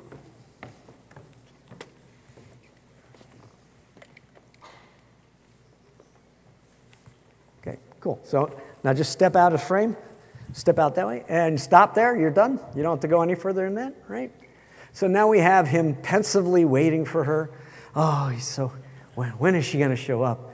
Is she going to like the gift? And then she walks in, and he turns and waves. And now she comes down the steps. Okay, so notice I had her stand at a different place than she actually stood. This is called cheating. And we'll do that all the time, and it doesn't matter. It doesn't matter that she is not exactly at the same spot. It will cut. First off, we didn't see her feet in the other shot. So we didn't see where she actually stopped. So the editor's got no problem cutting to this. And we want to be able to show the feet. We could do the shot without the feet being in the frame, but by having the feet enter the frame, we have an action, we have a motion. We have something for the editor, again, to cut to or cut from. The editor, she could cut as soon as the feet come into frame, cut to her shot, cut back to him going, turning and waving, cut to her, wave, right? They have a reason for it to happen. There's another thing in the background. Use your backgrounds. So when we do cinematography, we talk about foreground, acting area, and background. That's background. And in this case, there's our foreground. Or, even better, if we had done it in the wide shot, put the box up here. The box becomes our foreground, right? The present that he's about to give her, right? So why don't you go back upstairs? What's your name again? Judith. Judith? Yeah. Okay, Judith, and your name? London. London, all right. So London, after she waves, you're going to grab the box and hide it on your lap. Okay? Okay, so ready? And so he's pensively watching, looking at his phone, wondering where the hell she is, and she walks in, and she waves, and he waves, and then he waves, right? And now that'll cut, because the wide shot, the box wasn't there, right? When we came down the steps, there was no box on the table, but we could shoot with the box on the table here. Having that foreground, midground, background gives us depth. Remember what I said about the two-dimensional frame? We're trying to make it look three-dimensional. We're trying to make it look like people are looking through a window into another world. So therefore, we want to try and put something in the background, put something in the foreground, and then have the acting area in the midground. And then that gives us more visual dynamics, right? All right, so this is just a standard, romantic love story here. He's trying to, give her a wonderful present. And he's going to hand her the present. He's going to hand her the box. Now, we could let the box just go out of frame and stay on him, or go back. And as the box goes, you're going to pan and go to her, right? Right. Isn't that a better shot? Right, so go back. And now, before you ever roll on it, actor, London, hand the box to her the way you would, and try to keep track of the box. All right, so we're going to give the camera operator a cue. Going back more. Give him back the box. Yes, you did. Yes, you did. So, London, right before you hand it to her, look down at the box and then give it to her. So, as soon as he looks down at the box, you're going to start to pan. Right? Ready? And, right, ready? And go. Right, give it to her a little faster. Look down and pan. So, right after he looks down, it's your cue. Okay? Right? And there you go. Right. So, now the other thing we're going to do is we're going to ask him to hold it higher. Go back. And when you do it, lift it up and give it to her. Okay. Okay, ready? And go. That's it. We want to use that as an object to travel from one spot to the other. We want to look at, we don't want to keep it down on the bottom, so we ask the actor to raise it up and hand it over. It is very common for the camera department to ask the director, by the way, I, as a DP, would never tell the actor to do that. I, as a DP, would then turn to the director and say, can you tell him to do that? Only one person can talk to the actor, and that is the director. Nobody else tells the actor what to do. We don't tell them where to move their chair. We don't tell them where to put the box. We don't tell them anything. We tell the director. Sometimes, depending on the shoot and the level of the agreement that you have, there'll be times that, and I've been on shoots where the camera operator has been allowed to talk to the actor or actress about, could you just move the chair in a tiny bit? Could you move the chair out a tiny bit? That type of thing. But other than that, it never happens. It all goes through one voice. So it's very important that happen, right? So this way we have a traveling shot. We have a pan shot. We're not stuck on just him. We're panning over and then getting her, right? And then she looks down at the mug. And oh, she loves the mug, right? All right, so she can't believe he knew your perfect mug, exactly. How'd you know I like seashells, man? Yeah, it's so cool. Just because we're in Jersey with the shore. All right, so that's another shot. Now we're going to want to get her shots, right? So we have his, but we don't have his shot of his reaction to after giving it to her. So the next is going to be going to her over-the-shoulder shot. So camera moves to over her shoulder.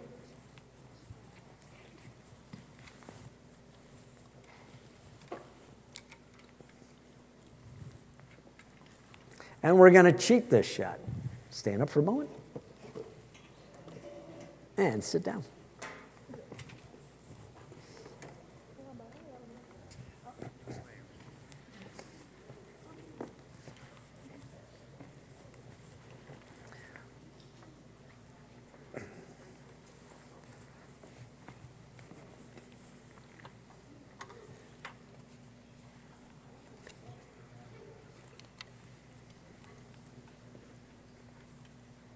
Get this out of the shot.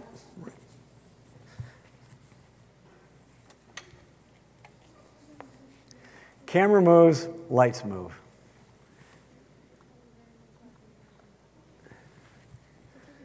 All right, and now we're actually going to move the camera back a little more. Towards me or towards you? Back here, straight back.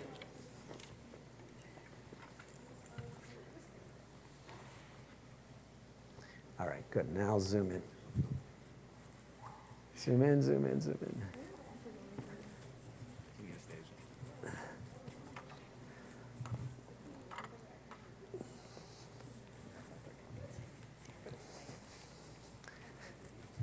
All right, so by moving the camera back, we make her head not as huge as it was before, and we can even bring it back even further.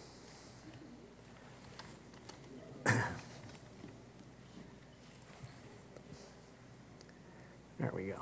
And now we can go in a little more. There, go. Okay, so this is an over-the-shoulder shot. Eyes in the top third, right? And we've moved her back. Now, the other thing that we probably would do in this case, anybody got a jacket? Anybody get something? I got to boost her up. She's too low. I got to make you, you can't take your jacket off. It's part of the shot. All right, so, somebody's got a jacket. Yay.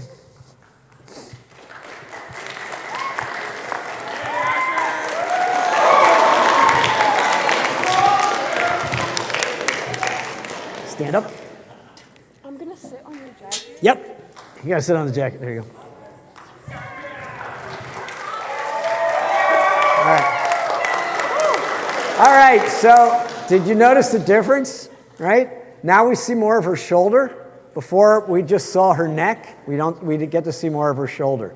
So it is standard practice to have on set sound blankets and other types of things. Sound blankets are basically furniture blankets. They're very inexpensive. There's no reason why you shouldn't have them at your school. Furniture blankets, and you can buy them that are black on one side and, who cares, gray on the other. And that you can, oftentimes we will, when we readjust the camera, we will give the actor or actress a boost up, something to sit on to raise them up into frame a little bit, so that we can get a better shot out of it, so that we can see more of the shoulder, more of the nape of the neck, right? And it can be a better framing. So that's not uncommon. I've had actresses that, they actually sat on, what's called a quarter apple box, which is pretty thick, and it's wood. And you put it there, and then you put a blanket on top of it or a coat on top of it, and they sit on that. So don't be afraid of, we readjust the chair, we readjust the height. Don't be afraid of changing things. Everything is done to the camera. What's going to make the shot look the best it can? It doesn't matter what it really was before, it matters what it looks like in the frame. So that's what you want to work towards. So this is a very good over the shoulder. We have enough of her, we have enough of him, and we can get a good shot of his reaction. Once again, he'll pass the box. We'll go back to it. Go ahead. And what we would do to start this shot is we just have her to stand up. Just stand right where you are, and stand, and then you're just going to sit into frame, right? And that gives the editor something to cut to. Don't start with her already in the frame. It's only seconds. It just takes seconds for her to sit down. Roll camera, have her sit in the frame. Then he can hand her the box, and he has to lift it up high enough so it gets in the shot. Now, it's a little too high. There you go. So right about there is good, right? So, and there, and she takes it, right? And then she looks at it. And this time, we're going to ask her to play out. So we're going to ask you to turn everything, when you open it, there, right. So we've asked the actress now to play out and look at it. And that will still cut. Even though she didn't do it in the opening shot, in the other shot, it doesn't matter. We again have readjusted. And the camera assistant will rack focus to her after he gives her the box. So go ahead, start over with the box. Right, so ready? And he hands it to her.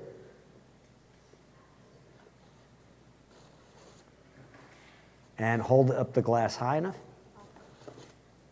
There you are. Right. Cool. And so what we've done is we just racked focus from him to her. Right? It's a small rack.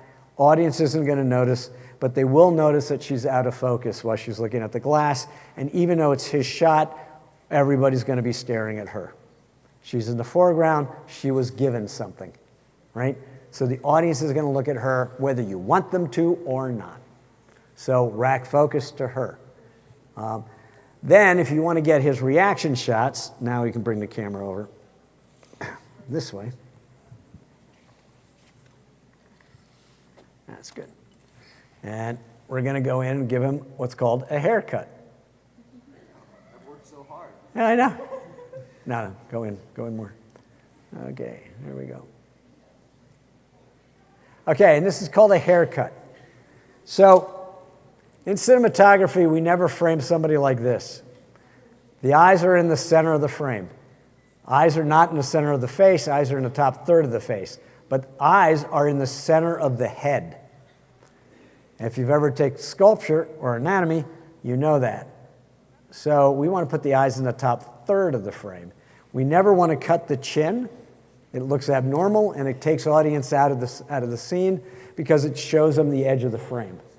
But audiences don't notice when you give somebody, quote, gives them a haircut. You cut the top crown of their head. The reason for this is when you have a conversation with somebody, you look them in the eyes, and you are looking at their face, mouth, nose, eyes, and you think that's their head. You don't look at the top of their head. It's just the way humans are. We don't look at each other's tops of people's heads. That's why we don't notice that the eyes are actually in the center of the human head, and not on the top third of the human head. So if you frame somebody for the entire head, you're doing something that no human actually does. Nobody looks at the entire head. So you have to imitate what people normally do, which is eyes in the top third of the frame, and now he gets to look, and we want to give him a lead. So this is a bad shot. This is a good shot. And now, if we're doing the close-up and the haircut, and we want to give him lead room, which is put him on the edge of the frame, we're going to ask, very good, the actress is doing exactly what she would do. Lean out of the frame. She's not going to let, if she actually does her normal thing, go do what you would normally do, lean in, right? That can happen, and we don't want that to happen. So we ask the actress either to lean out, or if it's a prima donna and a very famous actress, stand up, we just bring her chair out a little bit and then have her sit down again, right? We will also adjust eye line if we want the eyes, if the director wants the eyes closer to the lens. The closer someone looks to the lens, the more intimately involved the audience is going to be with that moment. The more profile the camera is to somebody's eyes, the less intimately involved we are going to be with that character. The less we're going to feel their emotion, the less we're going to feel that what they're saying is important. So the more they look towards camera, right? And this is an okay eye line. But if the director really wants a heartfelt moment, stand up moment. Now have a seat. And now he's still a close-up, and he's still looking at her, but now his eye line is even closer to the lens. So in cinematography, we move the actors all the time. We move the actors for the lens. It is not a documentary. We are not shooting what really happened. We are making it happen. So we are going to compose the shot, and everything is composed to the camera lens. The background, the actors, where they sit, the frame line, and everything else. And how high and how low this camera is going to depend on who is more important and who is more powerful in this scene. So let's say that, I don't know, we'll just Raise it up. yeah. You got it? You're right there. Go. So let's say, it's shit there, but is it this one? Okay, go ahead, see if that works. Is it going? No, not going up. Yeah, we can't get it up. All right. They gave us the one broken tripod. The one broken tripod. In that case, we're going handheld. All right, go. There you go. Get the wires out.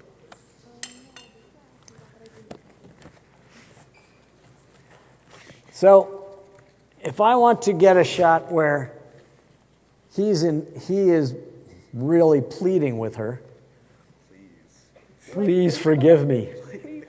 Please forgive me. Right? My camera is going to be above his eye frame. Right? And when I get her shot, if she's the one who's got to forgive him or not, I want that one. I want the other cup. You can't have that cup. This one's cool, but that one holds more. So, and then this is her saying, I don't know if I can forgive you. Go ahead. I want the other cup, man. Want the other cup. There you go. That's cool. This one's nice, but the other one's better. Right? So notice the intimacy of the camera shot. That's much more intimate than this, right? Which is just a normal everyday shot, right? Right? So by going below the eye line, shooting up, we make her more powerful. By going above the eye line, shooting down, we make him less powerful. All right? And this is all because when we're little kids, we look up at our adults. When we're adults, we look down on little kids. It's a physical thing. It's an international language. Right? Unless you're short. Well, that's true. Then they get an apple box stain on that. And then if she says, yes, I forgive you, the next shot is going to be a level shot. You know, we will not stay on the high up looking down because he has now become equal to her, right? So we're going to change the height.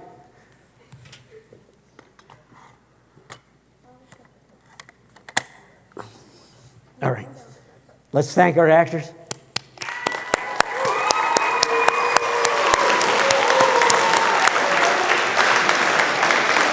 You can bring house lights up a little bit?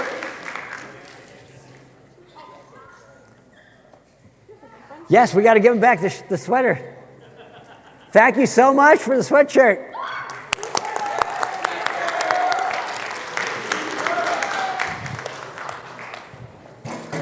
So basically what I was getting at is the concept that you don't just shoot what's there, you make what's there. Cinematography is about creating the image, not capturing the image, right? Documentary is capturing what is there. Cinematography is creating what is there. So move things. Don't be afraid to move the actors, to move the props, to move the camera way back to get a better shot, to move the camera really close in like I did, under her shoulder to come up. Don't be afraid to be more dramatic with your shots. That is what cinematography is about, you know, as opposed to just capturing it. Right? Any questions on anything? Anybody? No? I hope this was helpful. I hope you enjoyed it. Oh, yeah, I got a question. Pardon? Yes, he asked, do I have any tips for pulling focus if you don't have a camera assistant? And yes. Practice with your hand as to how far you need to turn it. And say, I need to go that far. And then practice it a couple of times before you ever have anybody do it. And then do it. Also, a lot of cameras have something on it called peaking. Peaking is you turn on the peaking function on the viewfinder and you see an outline. And you can make it red or blue or white. I make it red. And then you can see if it's in focus. It gives an outline on anything that's in focus, shows up with a red outline. And as soon as you catch that, you just stop. Don't overdo it, because then you can go right out. Right. So that's what I recommend. Right. Yep.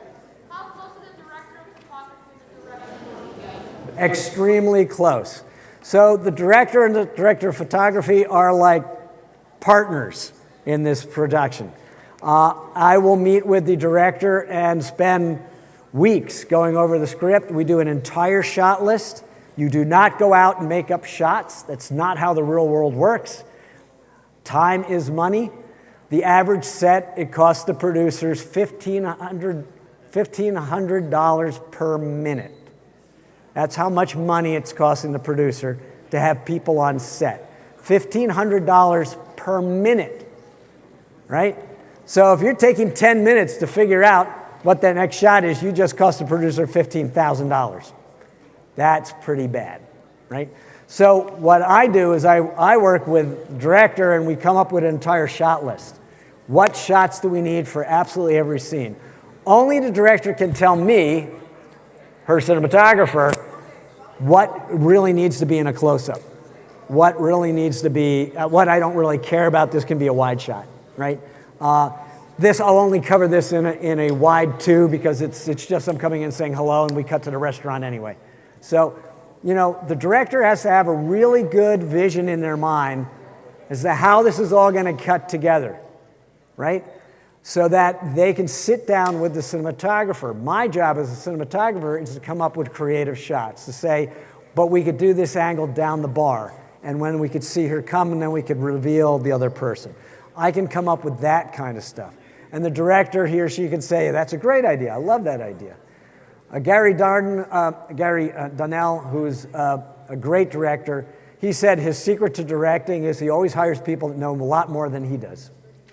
He hires an art director that's been around longer. He hires a cinematographer that's been around longer. He hires an editor that's been around longer. He said, and I take all their advice all the time because they have done it before, they've been around.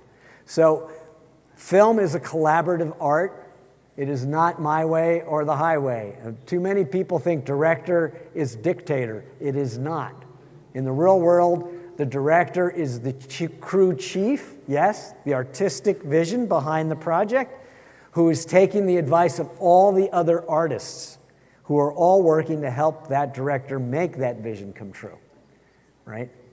So I will sit with a director and we will talk about movies that she liked, paintings that she liked, TV shows that she liked. We will view things together. I once with Nina Eskridge, who was the writer-director on the movie Stray, we went to every location twice. And I wrote out things, and I used my camera app. There are camera apps that are director viewfinders.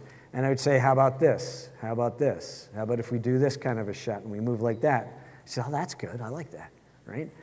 All of this is done 2 months before production because there's no other way for me as a cinematographer to know how much gear I need until after I've done a shot list with the director. And once she has confirmed that's a great shot list, I like that shot list, okay, now I know, and by the way, I shoot most movies with 2 cameras. Cameras are side by side. But it means that I need X amount of lights, I need X amount of cable, I need X amount of light grip stands, this is the size crew I need for this day, this is the size crew I need for that day. We're doing a jib shot in the bar where we go up to the revolving fan. So, we need to practice that. All of that gets talked about with the director. And then the production manager comes in and the assistant director. And they're the ones that plan out the days. They plan out how many shots we're going to be able to get in a 10-hour day. How many shots can we actually physically figure out we can do? And how much time do you need for setup? And the assistant director will always talk to the DP and say, how much time do you need for the next setup? We just did this setup, right? Okay, now we're going to the hallway. And the assistant director will say, David, how much time do you need for the hallway? I say, I need an hour and a half. And then she'll say, I'll give you an hour. I say, I need an hour and a half. She says, I'll give you an hour. I say, I need an hour and 45 minutes. She says, I'll give you an hour. I say, how about an hour and 20? She says, done, right? And then the actors know that they can go get changed, they can go into makeup, they can get something to drink, the director can go talk to the producer about the location tomorrow, while I'm moving the lighting grip crew and camera crew into the hallway, and we're setting up and we're lighting that. And we know what the shots are. How many of you want to be directors? Cool. So it's really important to have a cinematographer that you work closely with, and that you get a really good feeling as how to operate, and that's somebody that you can trust and somebody that will start doing things, also that you trust them. Let them do their job. Your job as director, number one job of the director. What's the number one job of the director? Directing actors. The only person that can talk to an actor on set is the director. That's it. That's it. And you've all heard of Clint Eastwood, right? Yeah. Clint Eastwood and his DP, they walk into the set in the morning, and Clint Eastwood turns to his DP and he says, you do what you do, I'll do what I do. I'll see you in a half hour. And he walks away. That DP has worked with him on like 15 movies. So he knows automatically he's going to want this wide shot, he's going to want this, he's going to want this. They've already done a shot list. And he knows. He just goes in, he sets up, he lights it and everything else. Meanwhile, Clint Eastwood is talking with the actors while they're in makeup and hair, talking about intention, motivation, what's going to go on, everything else. They walk on set, they do one rehearsal, they roll camera, and they shoot it. And the DP the DP that he's worked with for so many years says that he never even looks at the monitor anymore. Clint Eastwood doesn't look through the camera and doesn't even look at the monitor. He just stands next to the camera. Goes, great, do we get it? All right, moving on. Right? That's not Steven Spielberg. Steven Spielberg looks through the lens. What lens do you have? Have you tried this on a 50? Steven Spielberg is very into lenses and very into that kind of stuff. Nina Eskridge, the director I worked with, she didn't know anything about lenses. She didn't care to know anything about lenses. She would look at the shot, she'd go, I like that. And I'd go, okay, what don't you like, Nina? What don't you like? Well, can we be a little more intimate? I said, oh yeah, change it to the 75. Put the other, oh, I like that. Okay, thanks, Nina. So as a DP, I have to learn the language of the director, right? Nina doesn't know lenses, but she knows what she likes and doesn't like. She knows what she wants something to be more intimate, something to be less intimate.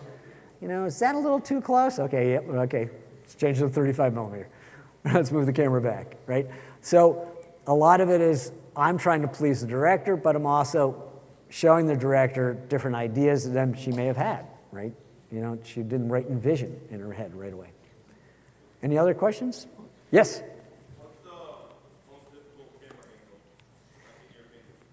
The most difficult camera angle? There aren't any real difficult camera angles in just by the angle. It depends on the set. For that movie Stray, Nina wanted this shot of the actress getting out of the shower and realizing that her boyfriend's not there anymore, and she was talking to him about she's pregnant. She said he kicked, and she opens it and he's not there. She's all disappointed. You know, it's like, you know, oh, how could he have walked out on me, right? The only place we could put the camera to get the door and the shower was behind the toilet, right? It's a real bathroom, right? That was really hard. How do you get the camera behind the toilet, right? How much is there's like, what, 6 inches or less between the wall and the toilet? Luckily, I had a very skinny camera operator, Roxy. She was great. She was standing on the toilet, leaning over. The camera was rigged by the grip into the wall on the grip on the tripod with one leg down, 2 legs up, pushed all the way off to the side. And she's off to the side looking through this monitor. And I said, "You okay, Roxy?" She goes, "Don't talk to me till the shot's over." Because she had a pan with the shot, right? Because she's stepping out. So that was a difficult one. So there are times that you get into these weird situations. I wouldn't say there's any one angle that's hard. You know, it depends on how much room you have, right? You know, and where you can put it. It's easy to put a camera on the floor and shoot up. Just you end up seeing the ceiling. You can change the lighting, right? And that. But any other questions? Yep. Have you ever been in a situation where you've like intentionally gone against some of like the principles that you've explained to us, like crossing the line or like Yes. those Yes. types of things? Yes. There are times that the director might want a moment where the actor is confused and lost and frantic. And in that case, I was working with a director and he said, let's jump the line constantly. Yeah. So I said, okay, we'll shoot all these lines on this side of the line, all these lines on that side of the line, you do it in the edit. Yeah. Right? Don't pick, if you're gonna do that, don't pick which line you're gonna do it on because you're not gonna figure it out. And it's like a Dutch tilt. Do y'all know what Dutch tilt is? Yes. Put the camera horizontally one side or another. Well, you don't pick like this line's gonna be this way and this line's gonna be that. All the lines this way, all the lines that way. In the edit, let the editor figure it out. Because you can't be doing with the camera. It's just gonna take forever. Yeah. Yeah. Right. So there are times you'll do it, but you gotta think of the dramatic moment and then do it. Yeah. But make sure you have it on the right side too, in case that's not gonna work for you, right? Right. Any other questions? I know everybody's leaving. It's time to move on to the next. Right, cool. All right, thank you all.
killed.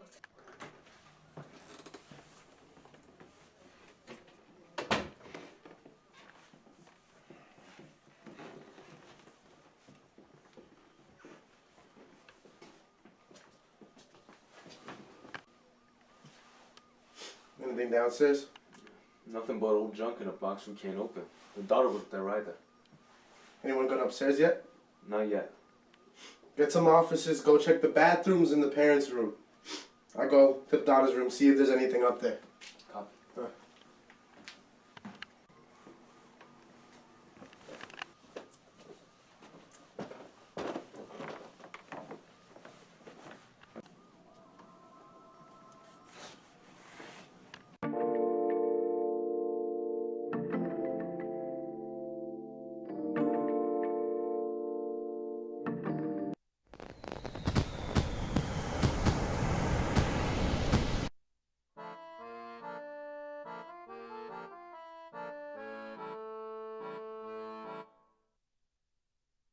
Hey, Sam.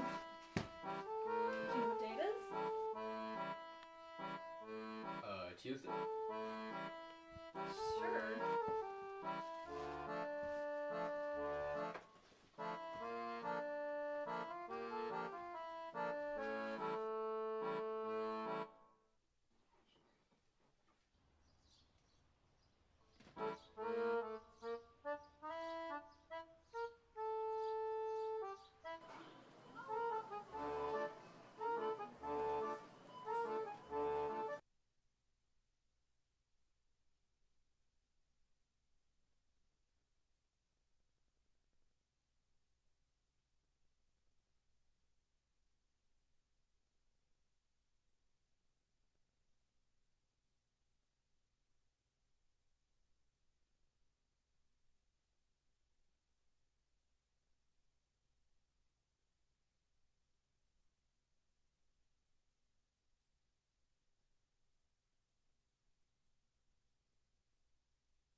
Yo! Hey, I think I gotta wait for my...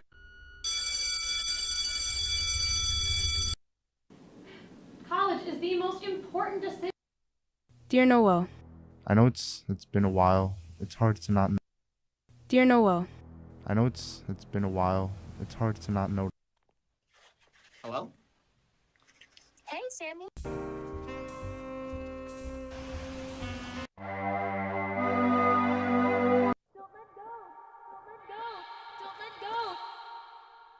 Which box is it? Oh my god, I can't believe Sam's actually here promoting his new movie. It's gonna be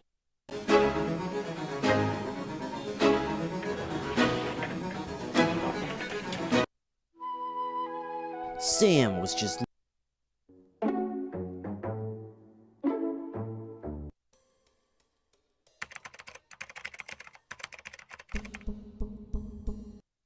So what's next on the bucket list? we go to the arcade. We out. Let's go.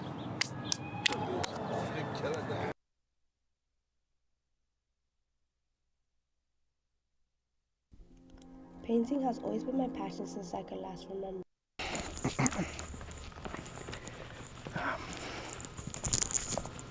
Do I think I'm an artist? I killed.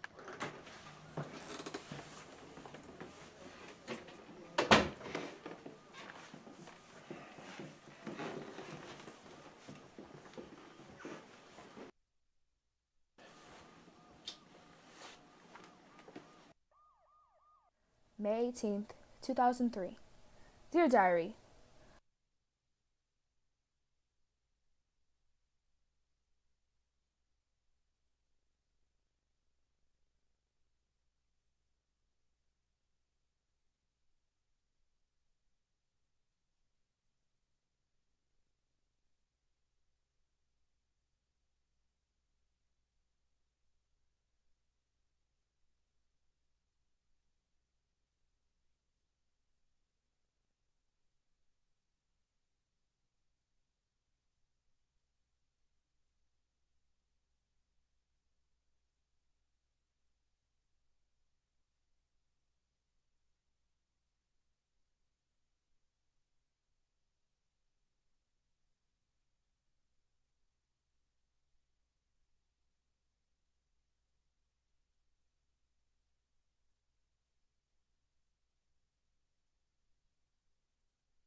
Film Challenge!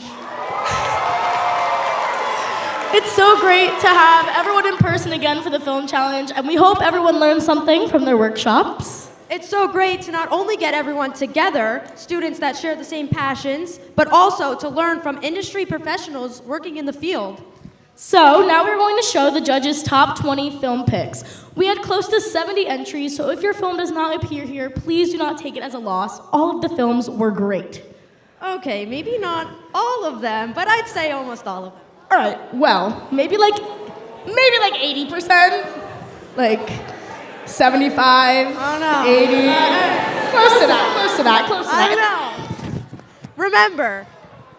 Remember, the films had to be 3 minutes or less, not including credits. So we unfortunately had to disqualify a few films. Sorry. Just remember to read the rules, guys. But also, really quick, we just want to give a special shout out to the Harry S. Truman High School from the Bronx. Those kids woke up at 4 a.m. this morning to get to the film challenge, only to arrive at their school and realize that something happened with their paperwork and their bus was not coming. So Mr. Noble wanted to send a JTV drone to grab them, one at a time, of course, but DJI batteries cost like $200, and we were only able to buy one. Either way, we're sorry all of you couldn't join us. So, after the screenings are over, we are going to give away awards in the following categories. Best middle school film. Best actor. Best actress. Best direction. Best visual effects. Best editing. Best screenplay. Best use of prop. Best production design. Best cinematography. Best comedy. Best drama. Best sound design. And best overall.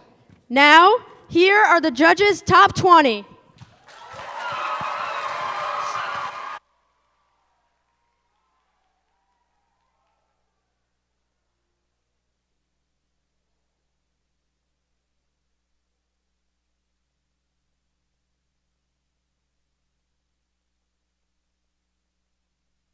I think I gotta wait for my friend. I don't think I can do this alone. Okay, calm down. Why did you call me here? Listen, this is the first time anybody has felt this way towards me, and she's like super excited to see me all the time. I don't think she's gonna call back. She will call you, man. Just calm down. She will call, alright? I promise you that.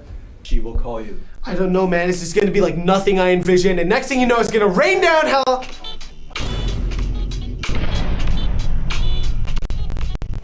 Better?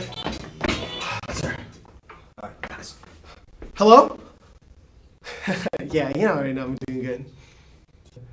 So are we still on for tonight? We are? 6 o'clock? Sounds good to me. Alright, bye. Yes! Yes! Ooh, what's that? Oh, dude. Dude! That's pretty good, man. I'm excited. Oh, yeah, man. I just don't know if I'm gonna be prepped or not. Look, man. I'm gonna get you dripped up, and this is gonna be the best night ever, alright? You're gonna be the cleanest. Alright. Sam, I am sorry I'm late, but I just want to say, be yourself, remember what you're there for, and you're gonna kill it. Okay, Sam, who was that? Do you not? I literally told you that my friend was coming over earlier. You never listen to me. Alright, let's just go. Let's go.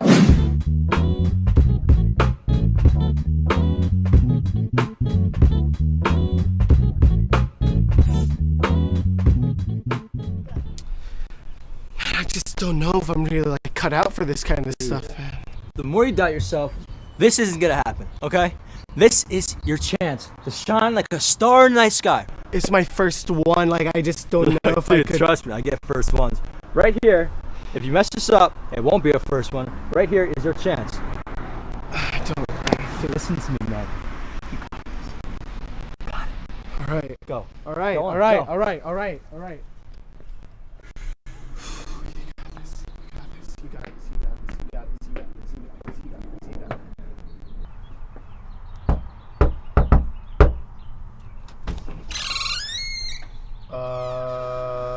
Hey.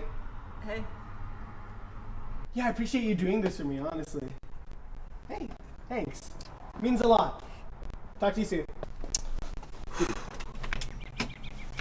What is this? What?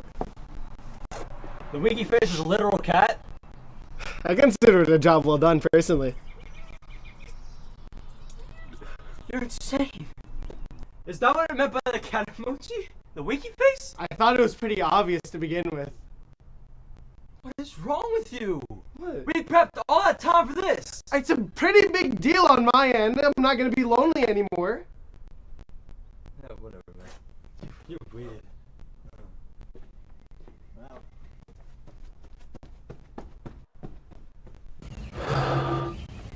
I'm glad you're in my life.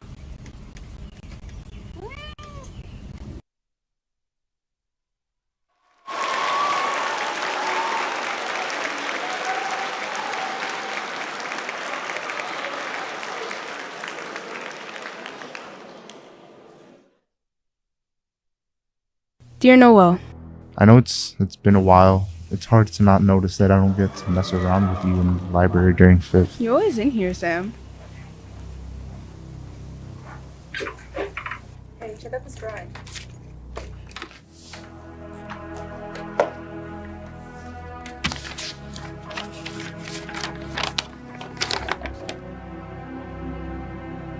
I'm not surprised. No, I didn't say bad about it or anything. I just I'm gonna keep it. Fine.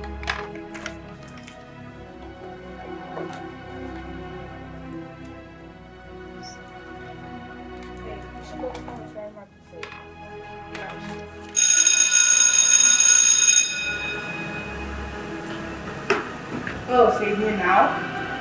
Yeah, I didn't feel like going back for Did you do that stuff after TV? it. So, you guys broke up how long ago?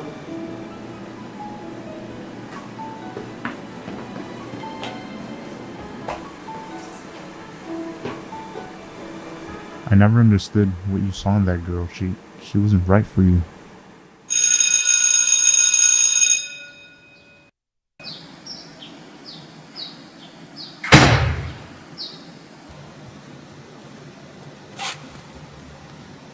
What's going on? Surprised to see you here. What is that supposed to mean? It means that you haven't even bothered to come see me. I've been busy and everything's fine. Everything's fine? Are you kidding me? I don't think I am. This is a joke. My whole life is a joke.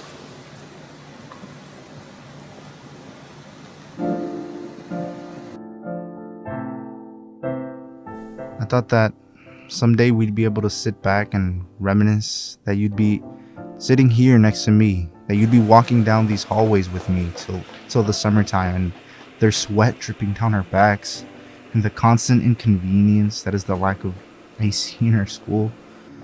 I'm not sure if I'll find my peace, but I know that someday I'll be able to face it again, to be able to reconcile, to be honest, not with only you, but myself.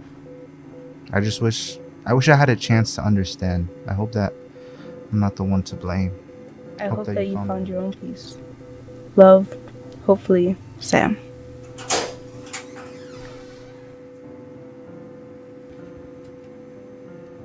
Dear Noel.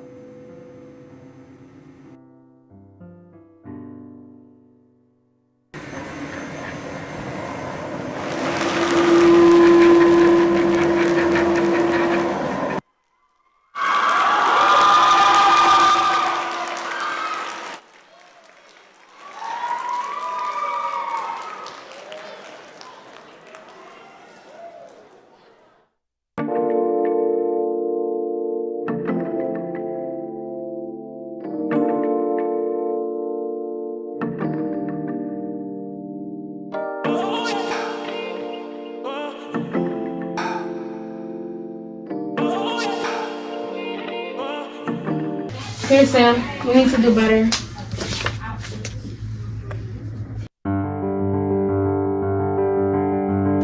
Sam Roman. Congratulations. Thank you. Yes, I did it. Sam, you need to wake up. Look what happens when you sleep. You need to start paying attention to my class. I'm sorry, I'll do better next time. Someday I'll graduate.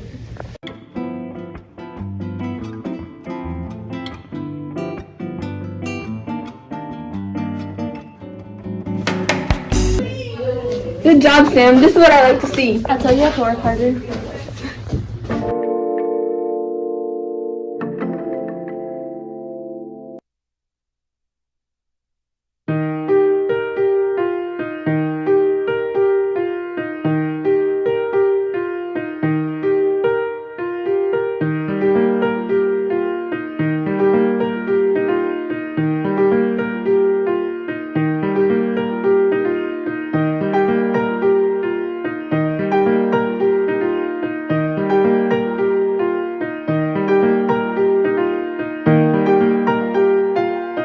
Sam Roman.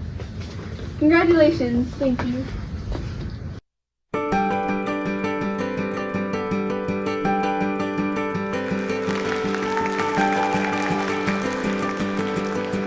Hey, what's going on in here? Wait, What? The door. Sam Johnson, 16, music expert. Sam started playing the clarinet when she was 3, and by the age of 10, she had taught herself how to play every woodwind instrument, the ukulele, piano, the xylophone, and had even taken up voice lessons. She's currently learning tenor sax, from concert band to marching band to jazz band to hopefully one day select band. She took this very seriously. So this was not the first time she had been practicing in the janitor's closet, but soon she would not be alone.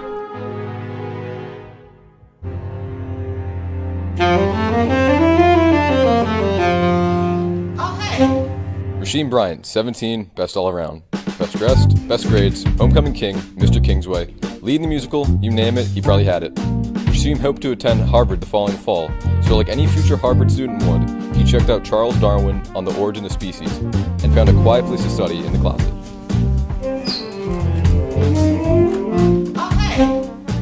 Do you mind if I Wait, don't let that door shut. Why? It was locked. Oh. Well, I'm sure someone will come by and help us soon enough. Hello? Hello? Hey. Alex Sims, 15, perpetually green hair. Age 2, green. Age 8, green. Age 12, green. Alex was so consistent with dyeing his hair that he might as well had green growing out of his scalp. At Kingsway, he had gained a reputation of sorts for being a track star. He competed in 3 different events: the sprint, the backwards run, and the demon crawl. As for why he was in the janitor's closet that day, we can only assume that he was drawn in by the sound of voices. Wait, no. What? The door. Well, there's nothing we can do now. Well, I have a deck of cards. Hey, yes, okay. Oh, okay. Hold on. Oh, hold on now. No, wait.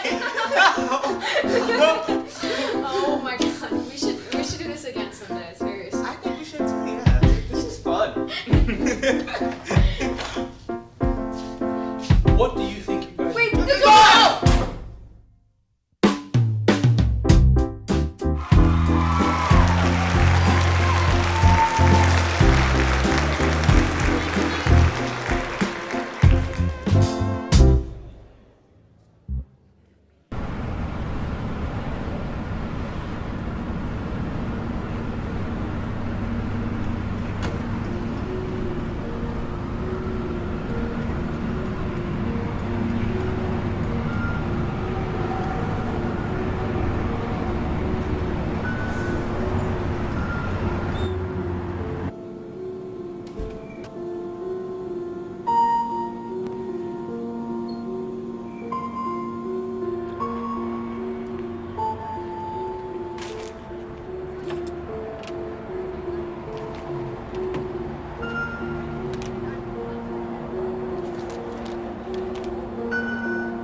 Someday.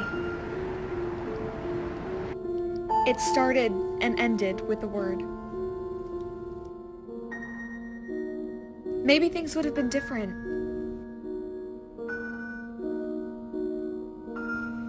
Maybe if I realized I was being watched.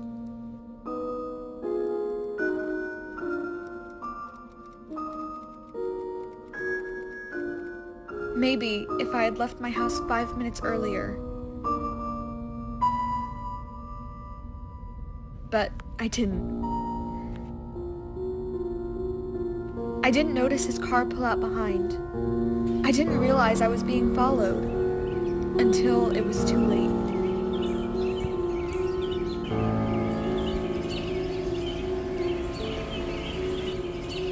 Is everything okay? Yeah, I'm fine. It's so weird. Both of my tires are flat. What's your name? I'm Sam. Are you sure you need a ride or anything? No, I'll be okay. Thank you.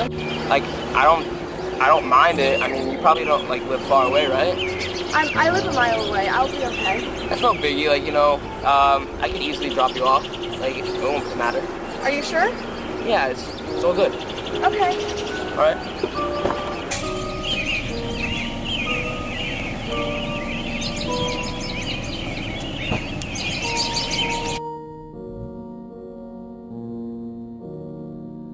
You never asked me where I lived. Stop the car. I want to get out. Stop the car. So what's next on the bucket list? We go to the arcade. We out. Let's go. Let's go. And then we get ice cream, and then we go to the movies. We're all gonna do that today. Right? Yeah. My ice cream is way better than yours. Yeah, okay. Look at me. I have Oreos in mine. So vanilla's peak. You have no topping. It doesn't matter. Vanilla is an awesome flavor for ice cream. It's so bland. You have nothing. It's just vanilla. So? I have cookies and cream. Whatever, man. This tastes way better. Alright, come on, dude. Movie's about to start soon. Say that.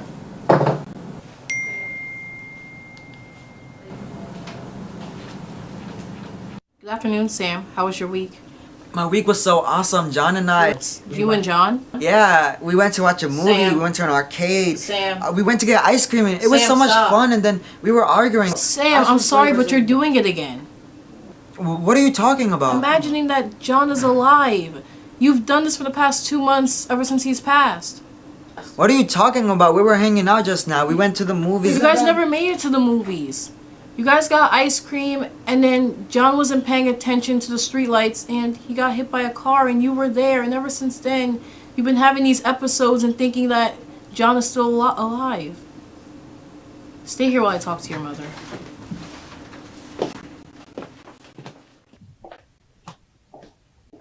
Dude, can you believe she thinks I'm dead? She thinks I'm crazy. No, she's crazy. Don't worry, dude. I always have your back. Thanks, man. He's getting worse. How worse? It doesn't make any sense, man. The other day we went to watch a movie. We went to the arcade. We got ice cream together. It doesn't make any sense to why she thinks I'm crazy. Thanks, man. I will always have your back, too.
Dear Sam, we always talked about going on an adventure, and I'm sorry that I couldn't finish this one with you.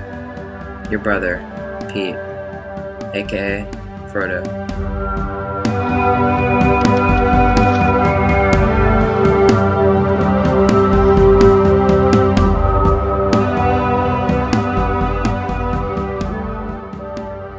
Yeah, I know. Yeah, no, he hasn't left his room in weeks.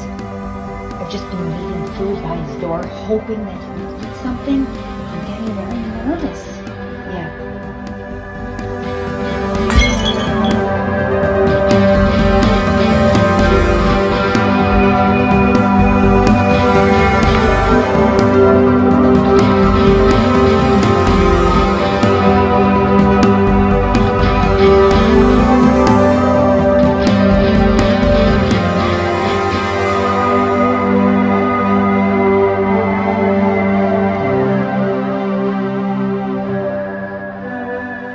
Sam. Please, don't dwell on the past.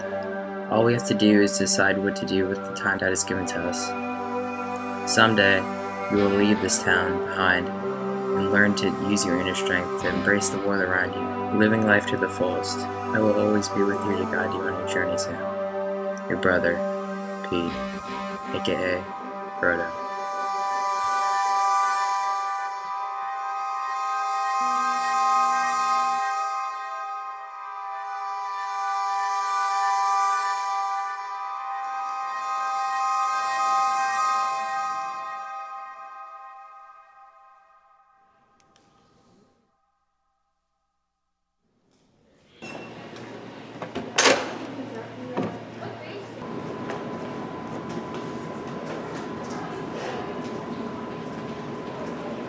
Today class will be learning about advanced area. Anyone know the answer to this equation? Brandy? 2005. That is incorrect. Jada? 9.5. Incorrect. Analia? 1 million. Close, but incorrect. Giselle? 1.739 million. That is correct. Giselle, do you mind seeing me after class today? Sure.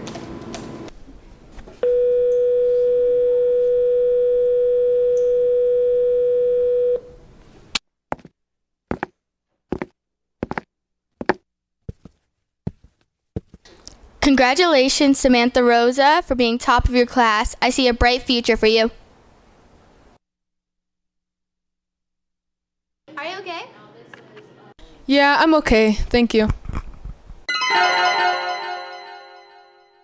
Someday, I'll be a teacher.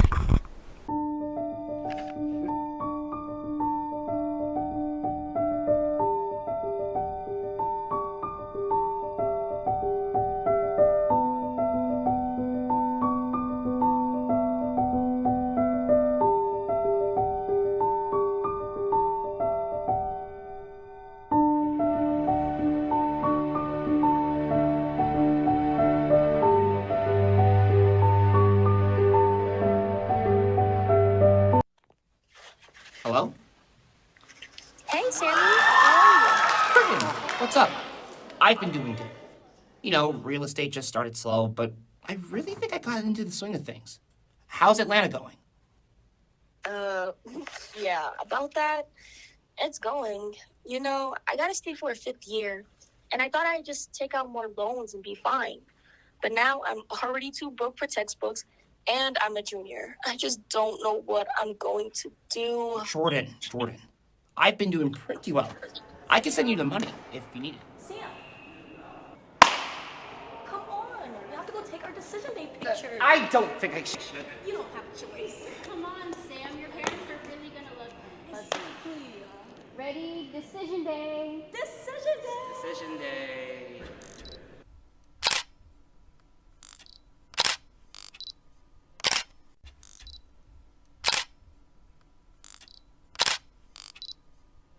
Oh my gosh. These pictures are so cute. Mom and Dad are going to love them. Wait, Sam. Why aren't you smiling? I never really smile in photos. Come on. You know what I'm talking about. You're not posing or anything. Are you okay? Jordan, do you know where you want to be in life? I want to go to college, and party, and graduate. Eventually. Okay, but will that make you happy? Okay. Let me draw it out for you. Okay. The order goes home,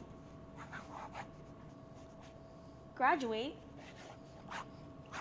job. Wait, Jordan, where's the happiness? Focus on the paper. The happiness will come later. Then when is later then? I don't know. Someday.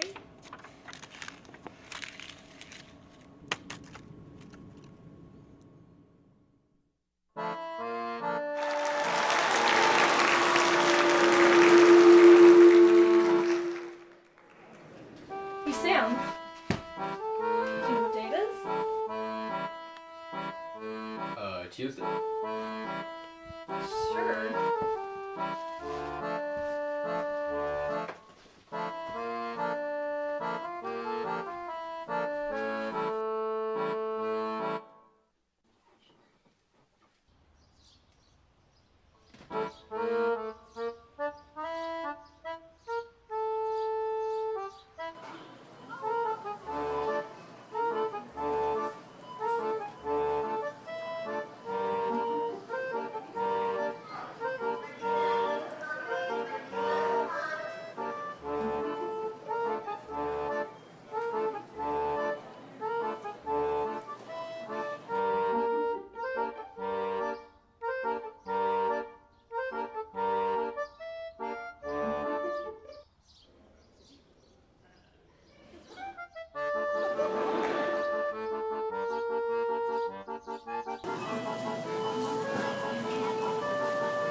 Don't let go!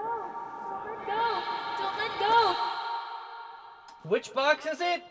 The one with the red lid. Oh, I got it.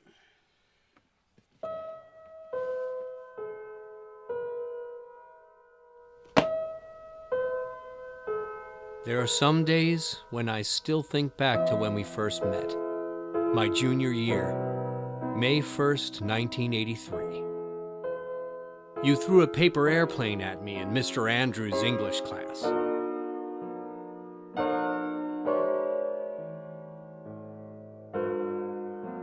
And just like that, it began. I remember our first date was at the park near your house. It was beautiful.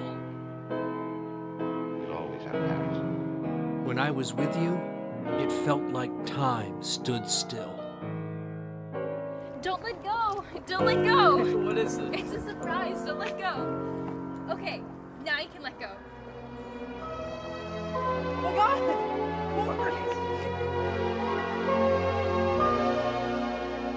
It was like a fairy tale.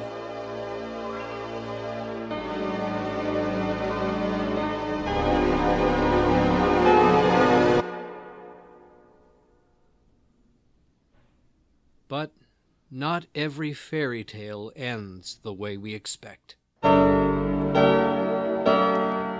went away, I got in! and I stayed here.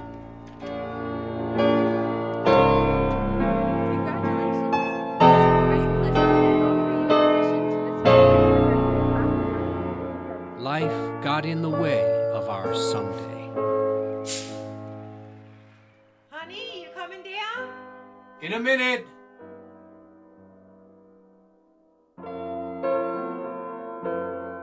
But I have my life. Hey, what's your name? Sam. I'm Iris. I found my own someday. Do you, Sam, take Iris to be your lawfully wedded wife? I do. Still, I'll always remember our someday. Love, Sam.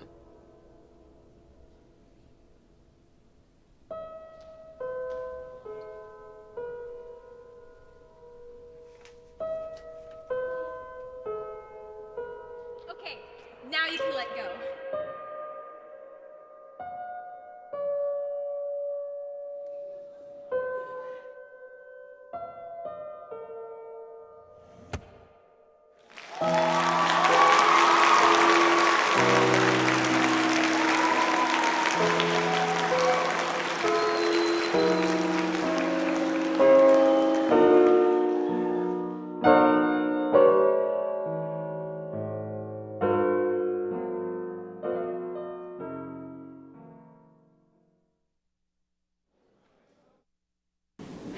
College is the most important decision you guys will make in your young lives.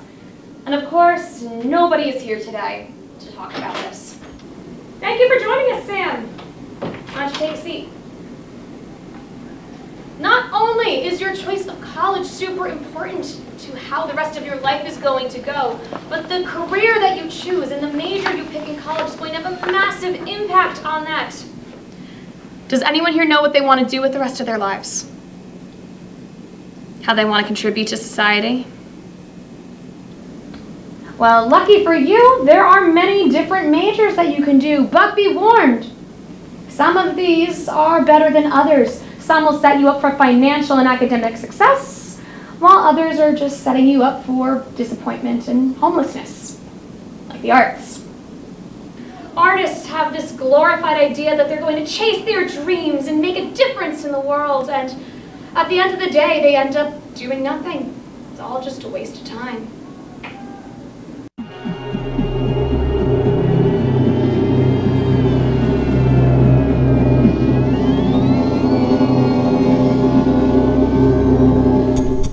You would just turn out like the rest. Failed. Living in misery. Unaccomplished! Come on, Sam! I can't give up. Haven't even tried.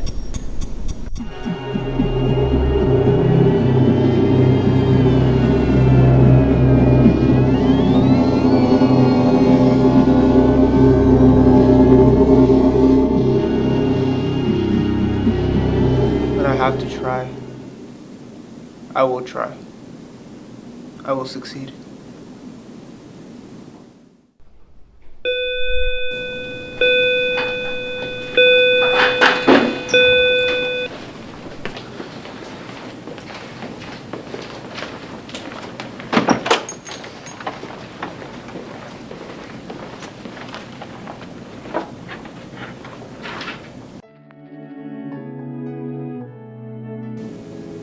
We may disagree, but that doesn't mean you're my enemy.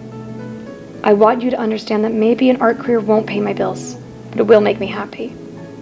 Being an artist gives me hope and inspires me to see new perspectives on life.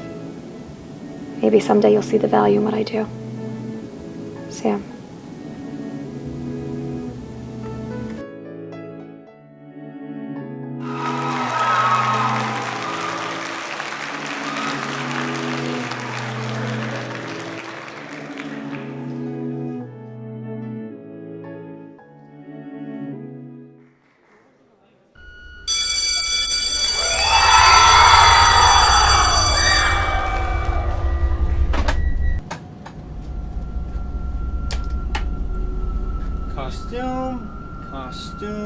Costume. Whoa, damn. Creepy clown. Bumsy said 3 times, and someday your laugh will be mine. Bumsy? Are you named after Mrs. Bumsy? 'Cause you're both clowns? Don't repeat it. Bumsy, Bumsy, Bumsy. Oh, I get it, Miss Bumsy. You're playing with the lights. Very funny.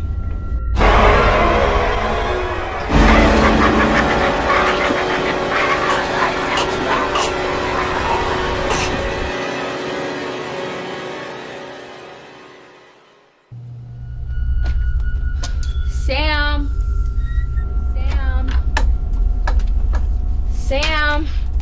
These damn crocs. Someday you're gonna realize the things you do aren't even that funny. What is this? Sam has said 3 times, and someday your laugh will be mine. Don't make that day today. Sam, this is not funny! Open up! Sam! Sam! Open!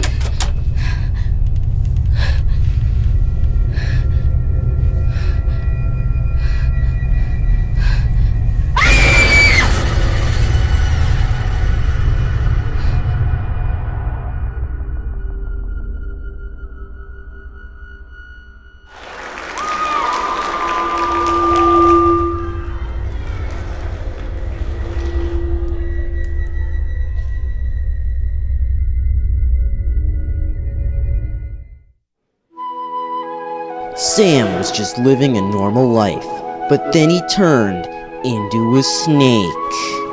Oh my god, I'm a snake! He'll have to try his best to fit in, even though he's a snake. So when the borderline is tau equals 0, The eigenvalues are Mr. Snake, 1.21 volts. But his life isn't always easy. He'll have to deal with lots of drama. But why? Why can't we be together? Because I'm a snake. Oh yeah, right. But Sam doesn't just have the love of his life to deal with. He also has to save the school. Listen, Snake, you're the only player left that can win the game. But how? I can't even hold the bat. Also, I'm a snake. If you can't hold the bat, then be the bat.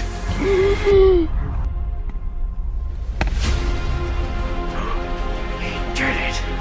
But not even a baseball game is enough for this snake. Oh, come on! Sorry to interrupt your baseball game, Mr. Snake, but this is important. Now, he has to save the universe. The Intergalactic Barbecue Gang has stolen something very important, known as the Apple, a magical item that can grant any wish they desire. And if they get it, they intend on using it for evil, by turning all the world's sauces into just barbecue sauce. No, not the ketchup! Yes, and this ragged scroll on the ground I found says that only a snake can stop them. Sam, step forward. The barbecue gang has committed treachery for far too long. Thy battle shall decide our fate. Whatever you say, God! Then I shall declare a fist bump. He's only got one chance to stop the leader of the barbecue gang. I've been expecting you, Mr. Snake. A person. Why did it have to be a person? Will he be able to get the apple and wish for his human life back? Find out in The Snake Movie, based off the Snake Game. You know that game you play on Google when you're bored? Yeah, that one. Coming someday.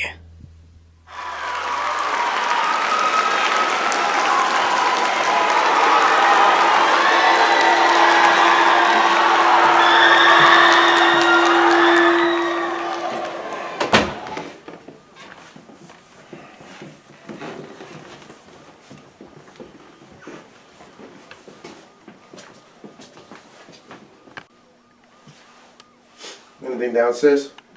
Nothing but old junk in a box we can't open. The daughter wasn't there either. Anyone gone upstairs yet? Not yet. Get some officers, go check the bathrooms in the parents' room. I go to the daughter's room, see if there's anything up there. Copy.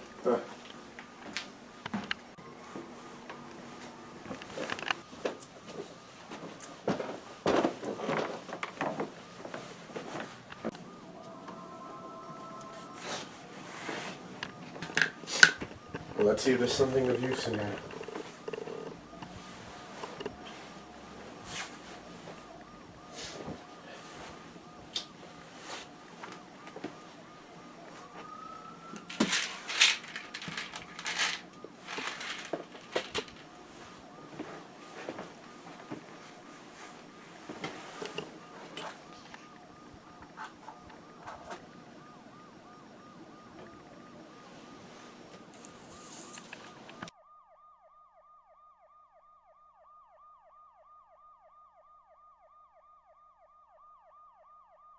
May 18th, 2003.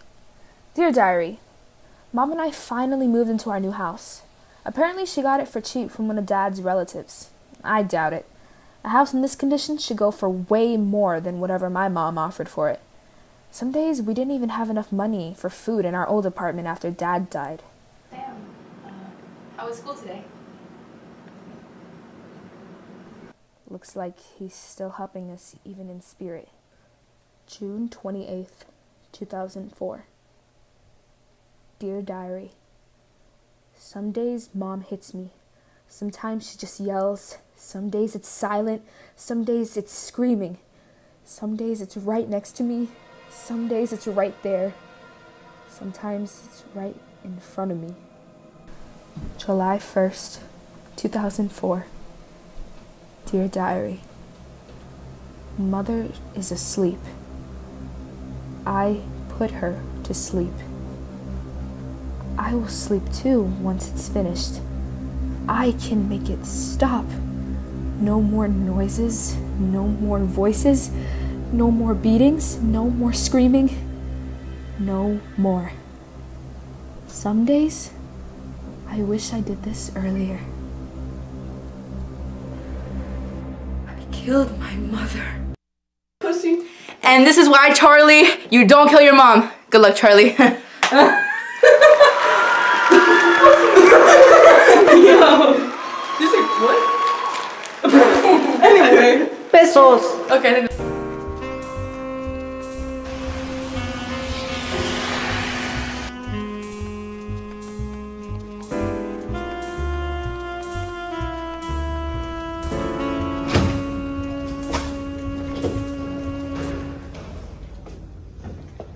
Detective Nick, Lieutenant Murphy, what do you got for me today? Victim is 5'9", 195 pounds. We've identified him as Tyler Toth. Suspected homicide. Well, it's AP week. Can't rule out suicide. A clue! So what does the clue say? The brightest bulbs burn out fast. What could that mean? I don't know, but I think this guy's got something against the AP test. It's written on one of those answer sheets. What? There's been another murder. Let them know we're coming. We're coming.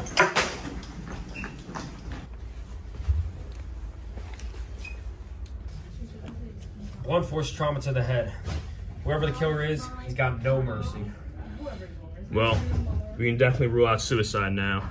I'll check out the school's database. I know a guy. So who is this guy anyway? Well, he's my guy. He's got the information we need, alright?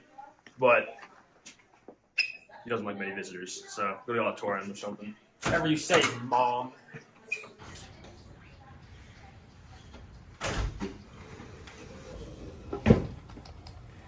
Detective Nick, what can I do for you? Intel guy, I'm gonna need some names. Looks like this killer's going after all the smartest kids in the grade. Looks like it. Who do you think the next guy is?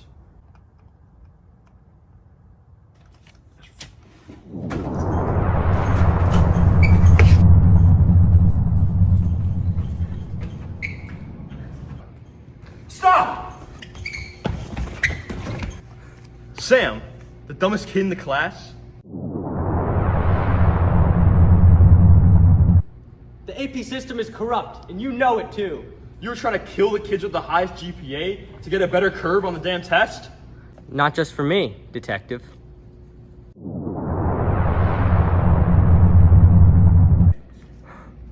I can't let you kill this man. He's a great officer and a great man too. He's got 2 kids he's got to put to school, and a wife as well. He volunteered at the local homeless shelter. He doesn't only protect the community, he serves the community.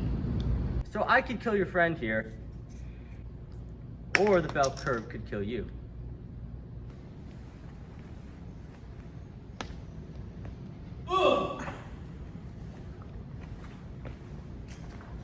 Someday, we'll live in a world free of the burdens of AP testing. But until then, we'll have to play by their rules.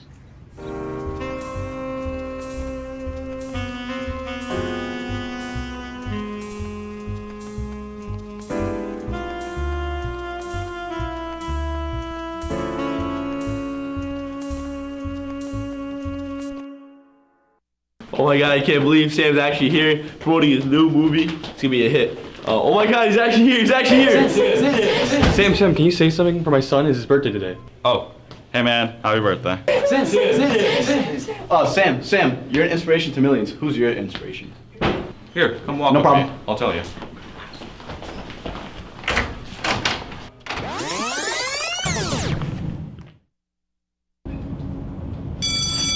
Good morning, everyone. Welcome back. Today I want to try something a little different. Today I want you to write about what you want to be when you grow up. Now, I want this essay to be unique to you and to what makes you happy. Remember, success isn't always measured by how much money you make or how famous you are. Success is when you wake up every day being a better version of yourself than you were yesterday. Every day is in your control, and it's your choice on how you make that day go. I want to be rich, not for myself, but for the people around me. I also want to be famous, so I can inspire the future generations that anything is possible. You You just need the right people and the right mindset. Someday, I want to be who I am today.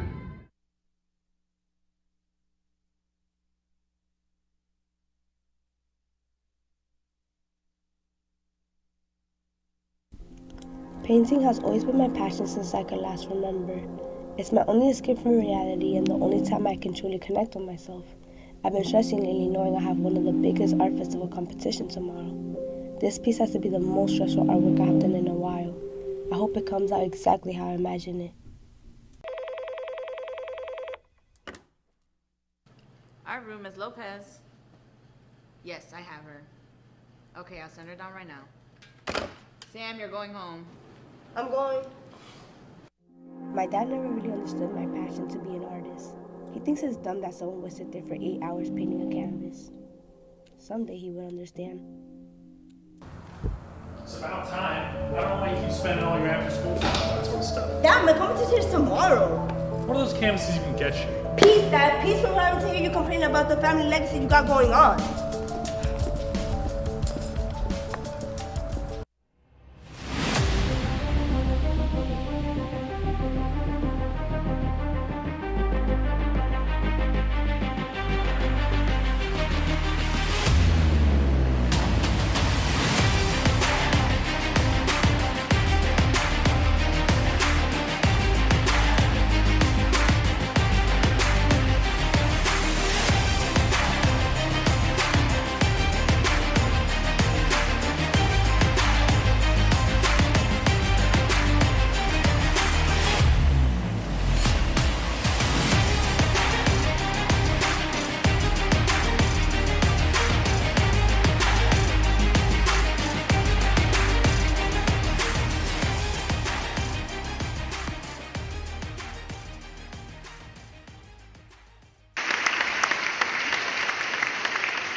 Hello everyone, and welcome to the Spring Art Competition.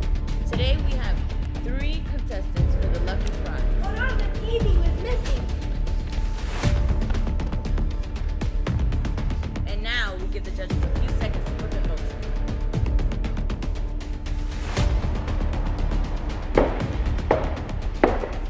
in. The votes have been finalized, and the winner for tonight is Sam! You see, I knew my dad was the one to blame for the hole in my painting. But now more than ever, I have proven to him that this is my passion. I could see from the crowd how happy he is, and a part of me is happy too. I think now more than ever, he has realized my talent finally. Someday has come.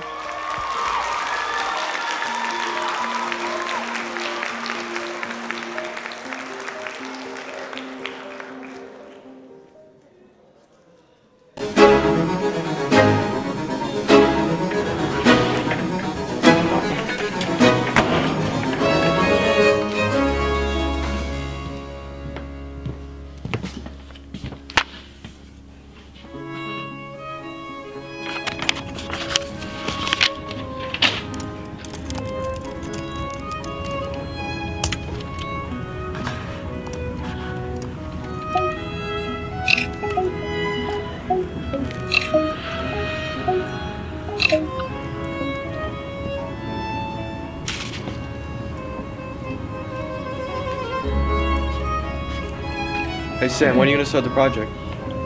I'll start it someday.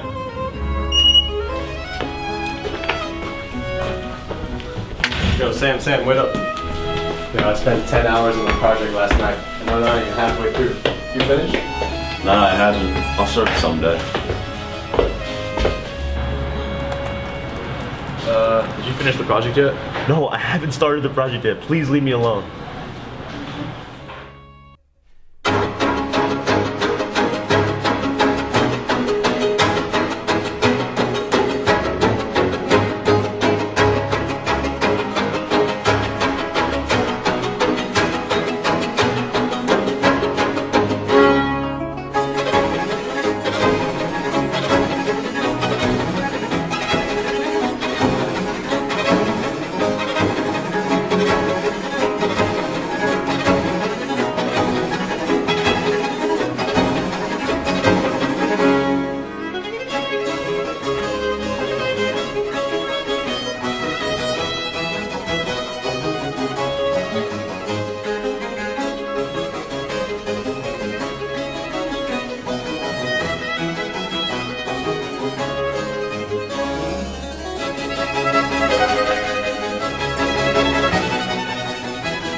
Leave it there. I'll look at it in a second.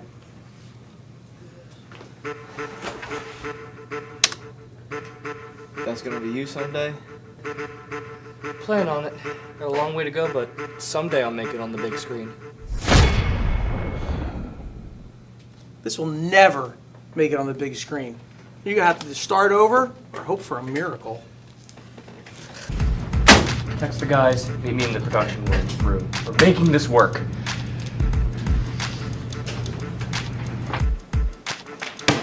Old man Mizak thinks he can disrespect our script. We're gonna show him how great our movie making skills really are. What's this movie even about? A student who's being bullied and has had enough and finally stands up for himself. We should add a twist to it so it's not another boring bullying movie. Spit out your ideas. He should turn out worse than his bully. Like that. There should be a scene where it cements the fact that he's worse than his bully. I love where this is going. Superpowers. Everyone loves superpowers. No?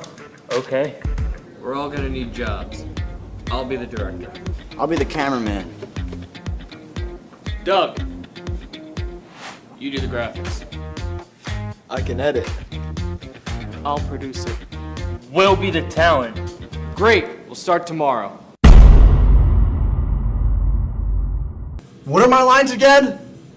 You're gonna get stabbed by Drew, then say, "You're a monster, Supa!" I don't want to look stupid on screen. Why couldn't I do graphics instead? This is our last scene, and you said you wanted to act yesterday. Plus, Doug always does a great job on graphics. Sam, the camera's been rolling on for a while now. 3, 2, 1, action! You're a monster, Supa! That was beautiful. You're gonna win an Oscar. You really think so? Absolutely.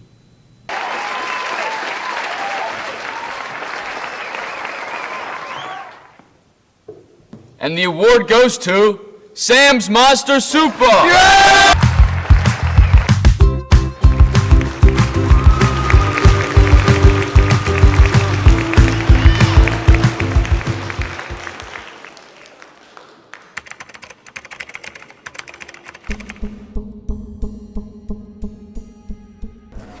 Keep this safe. Nobody can know what we have right now. But we need to let the people know. And someday we will, but today is not the day. Well, when is someday? That I do not know, but the day will come and the world will never be the same. I don't know how long I can sit around and wait, because the people deserve to know. I'm trusting you, Sam. We need to wait. Now is not the time. But be careful. If anyone finds out you have this, there will be people at your door in mere minutes. All right, boss. I understand. Someday will never come. Not on our watch.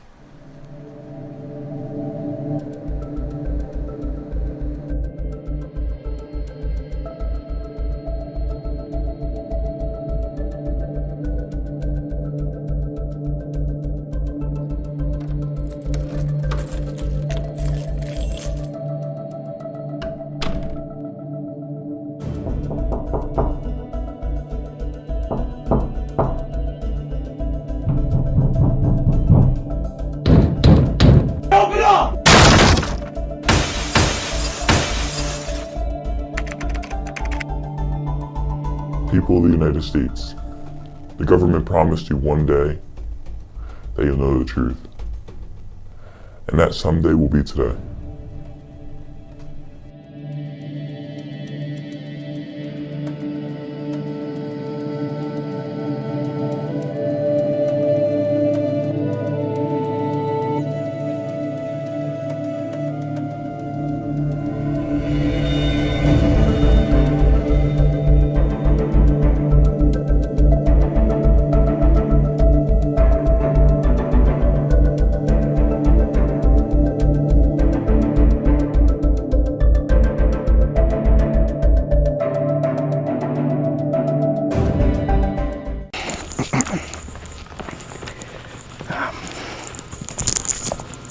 Do I think I'm an artist? Absolutely not. Do I think I'm an artiste? You tell me. I'm so often asked, Sam, you're the Scorsese of this generation. What's your creative process? How do you do what you do? And where did you get that scarf? My answer is simple. I locked myself in my study for 2 weeks, during which I composed my latest magnum opus, surviving solely off of saltines and pure will. I have the passion, I have the will, and obviously, I have the incredible Hollywood style. And the scarf? Notting Hill in London. They don't sell them anymore. How could you do this to me? We need to do it with more umph, emotion. We need to make it realistic. Ever heard of method acting? Sam's a visionary. There's no other way to put it. When you see an ad for the greatest cinema journey of our generation, it's hard not to be intrigued. So I showed up to the audition, script in hand, ready for my big break. And, you know, I think I finally made it. How could you do this to me? This is acting. I've known Sam for a couple of years. We were neighbors. Alright, honestly, I don't even know why I showed up. I promised free donuts if I act in this film. I didn't see a crumb. One crumb. You know, directing is my passion. But to be frank, it's quite harsh on my soul. It's just like any other job. It has its ups, it has its downs. But at the end of the day, it's a truly rewarding career.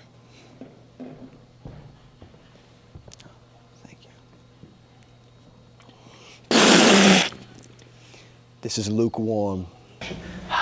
This is it, my magnum opus, my life's greatest work. Everything has led up to this moment. It's gonna be so hard to turn people away from the premiere. After all, the theater is so minuscule. The world's not ready for you, Sam. But you've got to give the people what they want.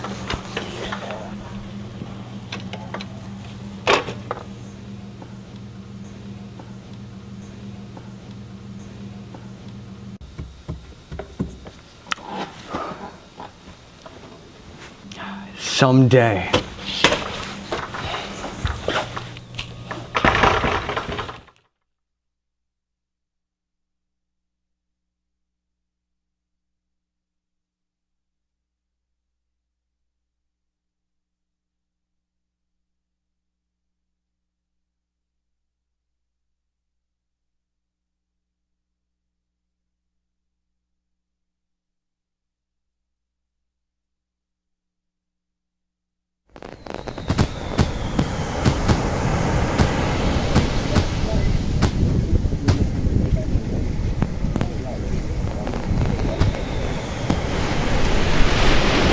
Alright, Michael, I have to go home. Already? Yeah, it's getting late.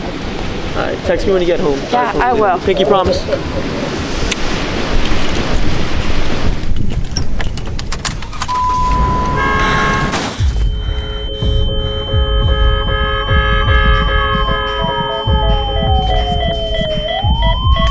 It's gonna be okay. Can you get in contact with Sam's family? Your call has been forwarded to an automatic voice message system. At the tone, please record your message. Michael, I'm sorry. I don't know what happened. The car was coming. I don't know what to say. Please, Michael, I love you. Pick up. I need you here. I don't think I'm gonna make it. Michael. Thank you. Thank you for the past few years. For being my best friend. For going to prom even though you didn't want to. Thank you for treating me like the man my dad would want me to marry. Every day you gave me butterflies, and every day I thanked God I was the one on this earth that was given the chance to love you. Please, Michael, please pick up. Thank you for loving me, giving me genuine laughter, and making my life feel like a corny teenage romance novel. I used to think love was roses and fancy dinners, but you showed me what it is.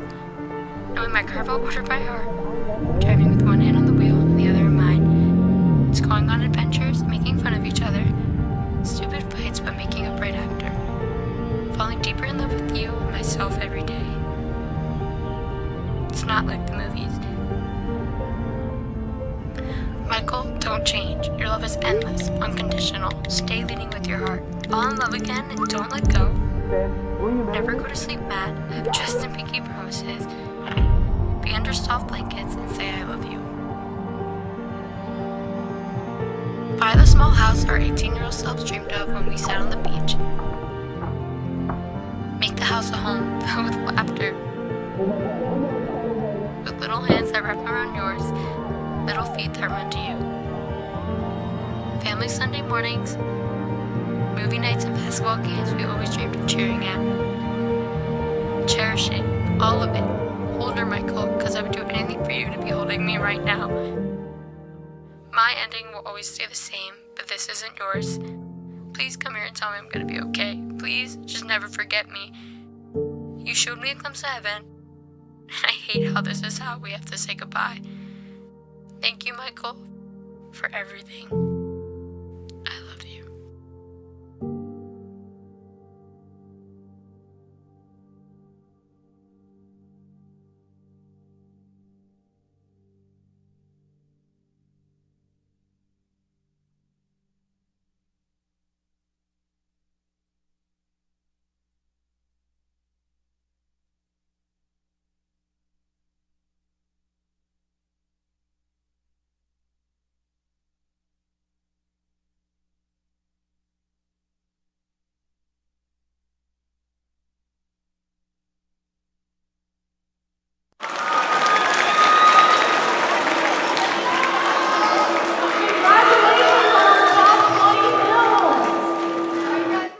Some awards. Nice. All right, one more time. Are you guys ready for some awards? Yeah. All right. First up, we have Best Actor. A lot of a story is told through an actor's action or emotion, and this award goes to the actor that did an amazing job telling their story. Hold on. Oh, yeah. No, wait, okay. All right. The Best Actor goes to London Exudo for the director. For a couple of years, we were neighbors. But honestly, I don't even know why I showed up. To be frank, Congratulations. Would you like to say a few words? I would like to thank my director. She was my muse. I based my character off of her, obviously. Thank you all so much. It was wonderful, and I'm very happy that I won this. Thank you. Congratulations.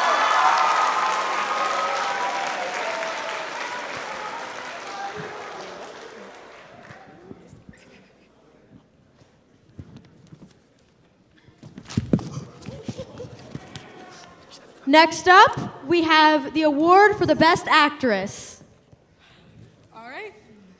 Thank you. Like we said, with Best Actor, Best Actress has shown their story through emotion and actions, and this person really exceeded all expectations and did very, very well. And the winner for Best Actress goes to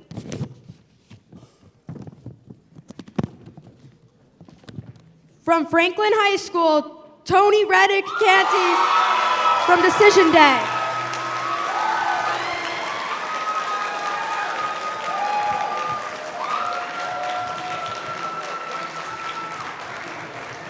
Congratulations.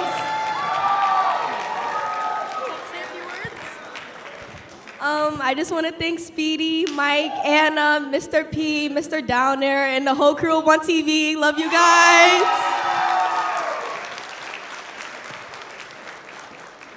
Congratulations. Congrats.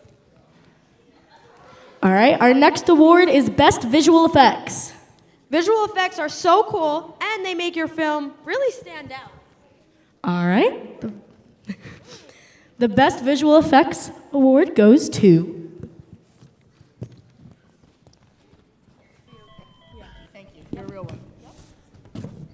Raritan High School, A Glimpse of Heaven, Elizabeth Kahns and Nick Scalvados.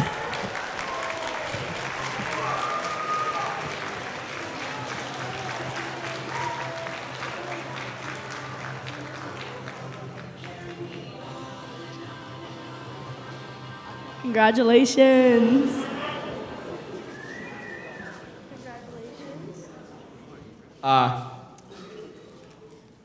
Thank you for this award. We were planning on shooting real fireworks, but it would have been illegal, and thank you.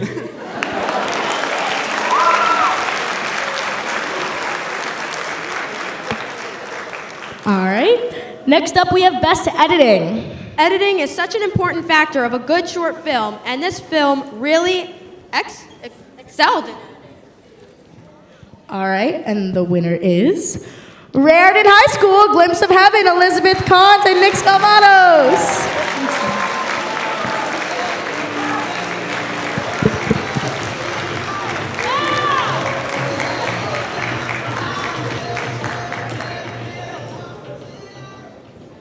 Congratulations. Congrats again.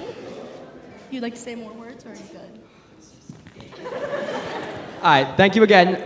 This project took 5 days, obviously, but we stayed up very late, very late. I was one who actually did not fall asleep all night. Thank you, Ms. Herrick, our wonderful teacher. We love her.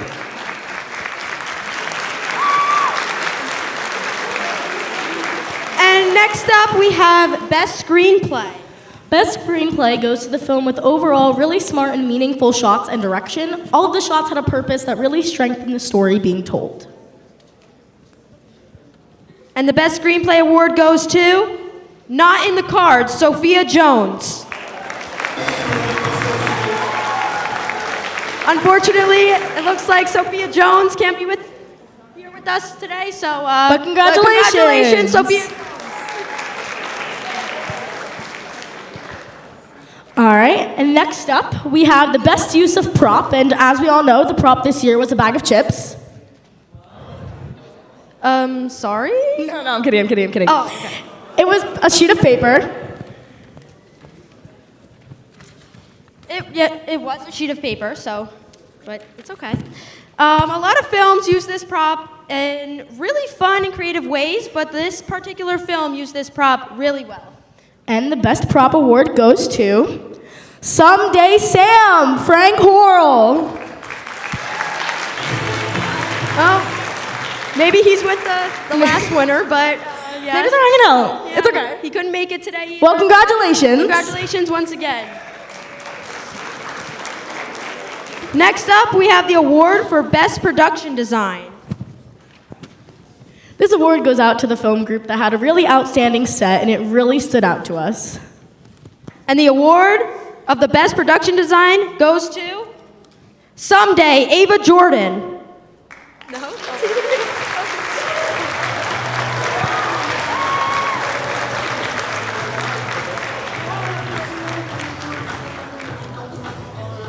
Congratulations. Would you like to say a few words? When I found out a 15-year-old was driving my car, I was really not happy, but thank you. Congrats. Okay, moving on, we have Best Direction. The director is the glue that holds the film together. This award goes to somebody who held their creative vision throughout the whole filming process and created something really great. And the award for Best Direction goes to Raritan High School, A Glimpse of Heaven, directors Elizabeth Kahns and Nick Scalvanos.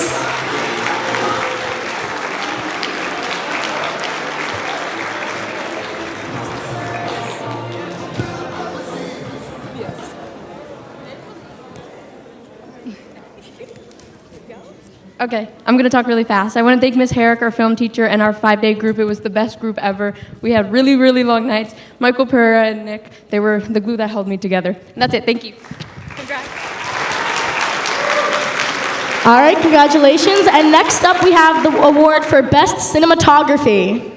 Cinematography is one of those talents that can be taught, but some people just have a natural talent for it. And the award for Best Cinematography goes to Film Challenge by Ethan Babatiku.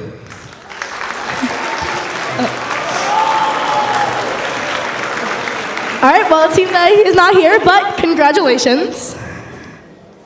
Next up, we have my favorite award, Best Comedy.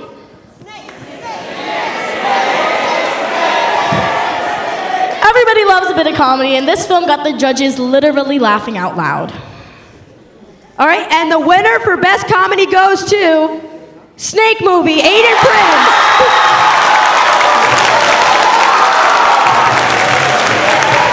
Are they not here?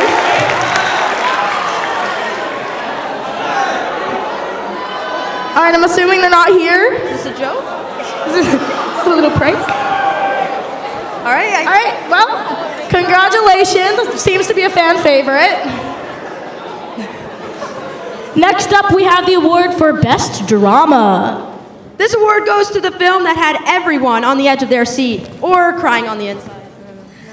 All right, and the award for Best Drama goes to Class Clown, Class Dummy, Judith Romero, Union City Board of Education.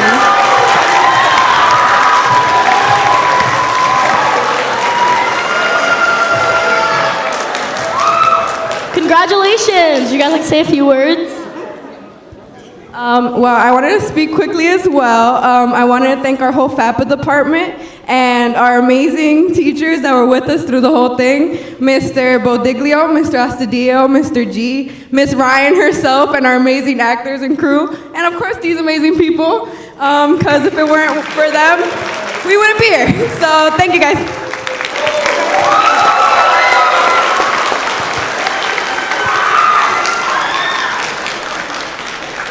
Next up, we have the award for Best Sound Design. Sound design is a critical part of a short film, but it is often overlooked. While great sound design can really make a picture, bad sound design can quickly pull you out of the story.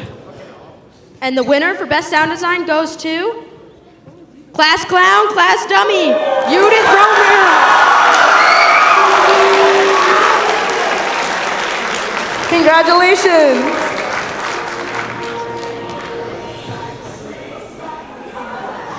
Want to say anything else, or are you good? Well, who was working on that? For us, we didn't have any special mic or anything, but thanks. Okay, and now before we announce the main winner of Best Overall, we have some middle school films submitted for this challenge. And since the middle schoolers may not have as much experience as the high schoolers, we decided to create an award purely for the best middle school film. So, without further ado, the winner for Best Middle School Film Award goes to Show Middle School, The Future Film, Analia Romero, director.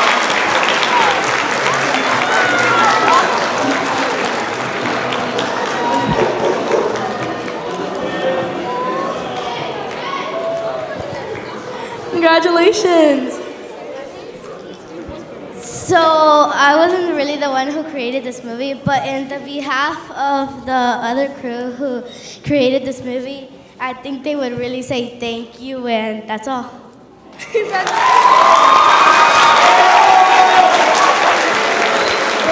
Okay, and now we have the award for Best Overall Short Film.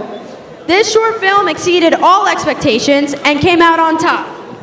It stood out because of its amazing camera work, acting, and overall design. And the winner of the Best Overall Film is I Remember Someday, Adam Ream and Henry Dunlop, Clearview School of Media Arts. I don't believe they're here. Well, congratulations to them, and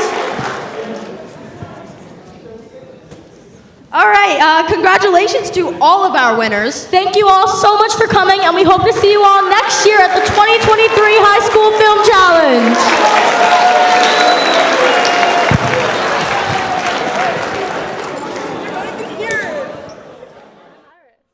I found my own someday. Do you, Sam, take Iris to be your lawfully wedded wife? I do. Still, I'll always remember our someday. Love,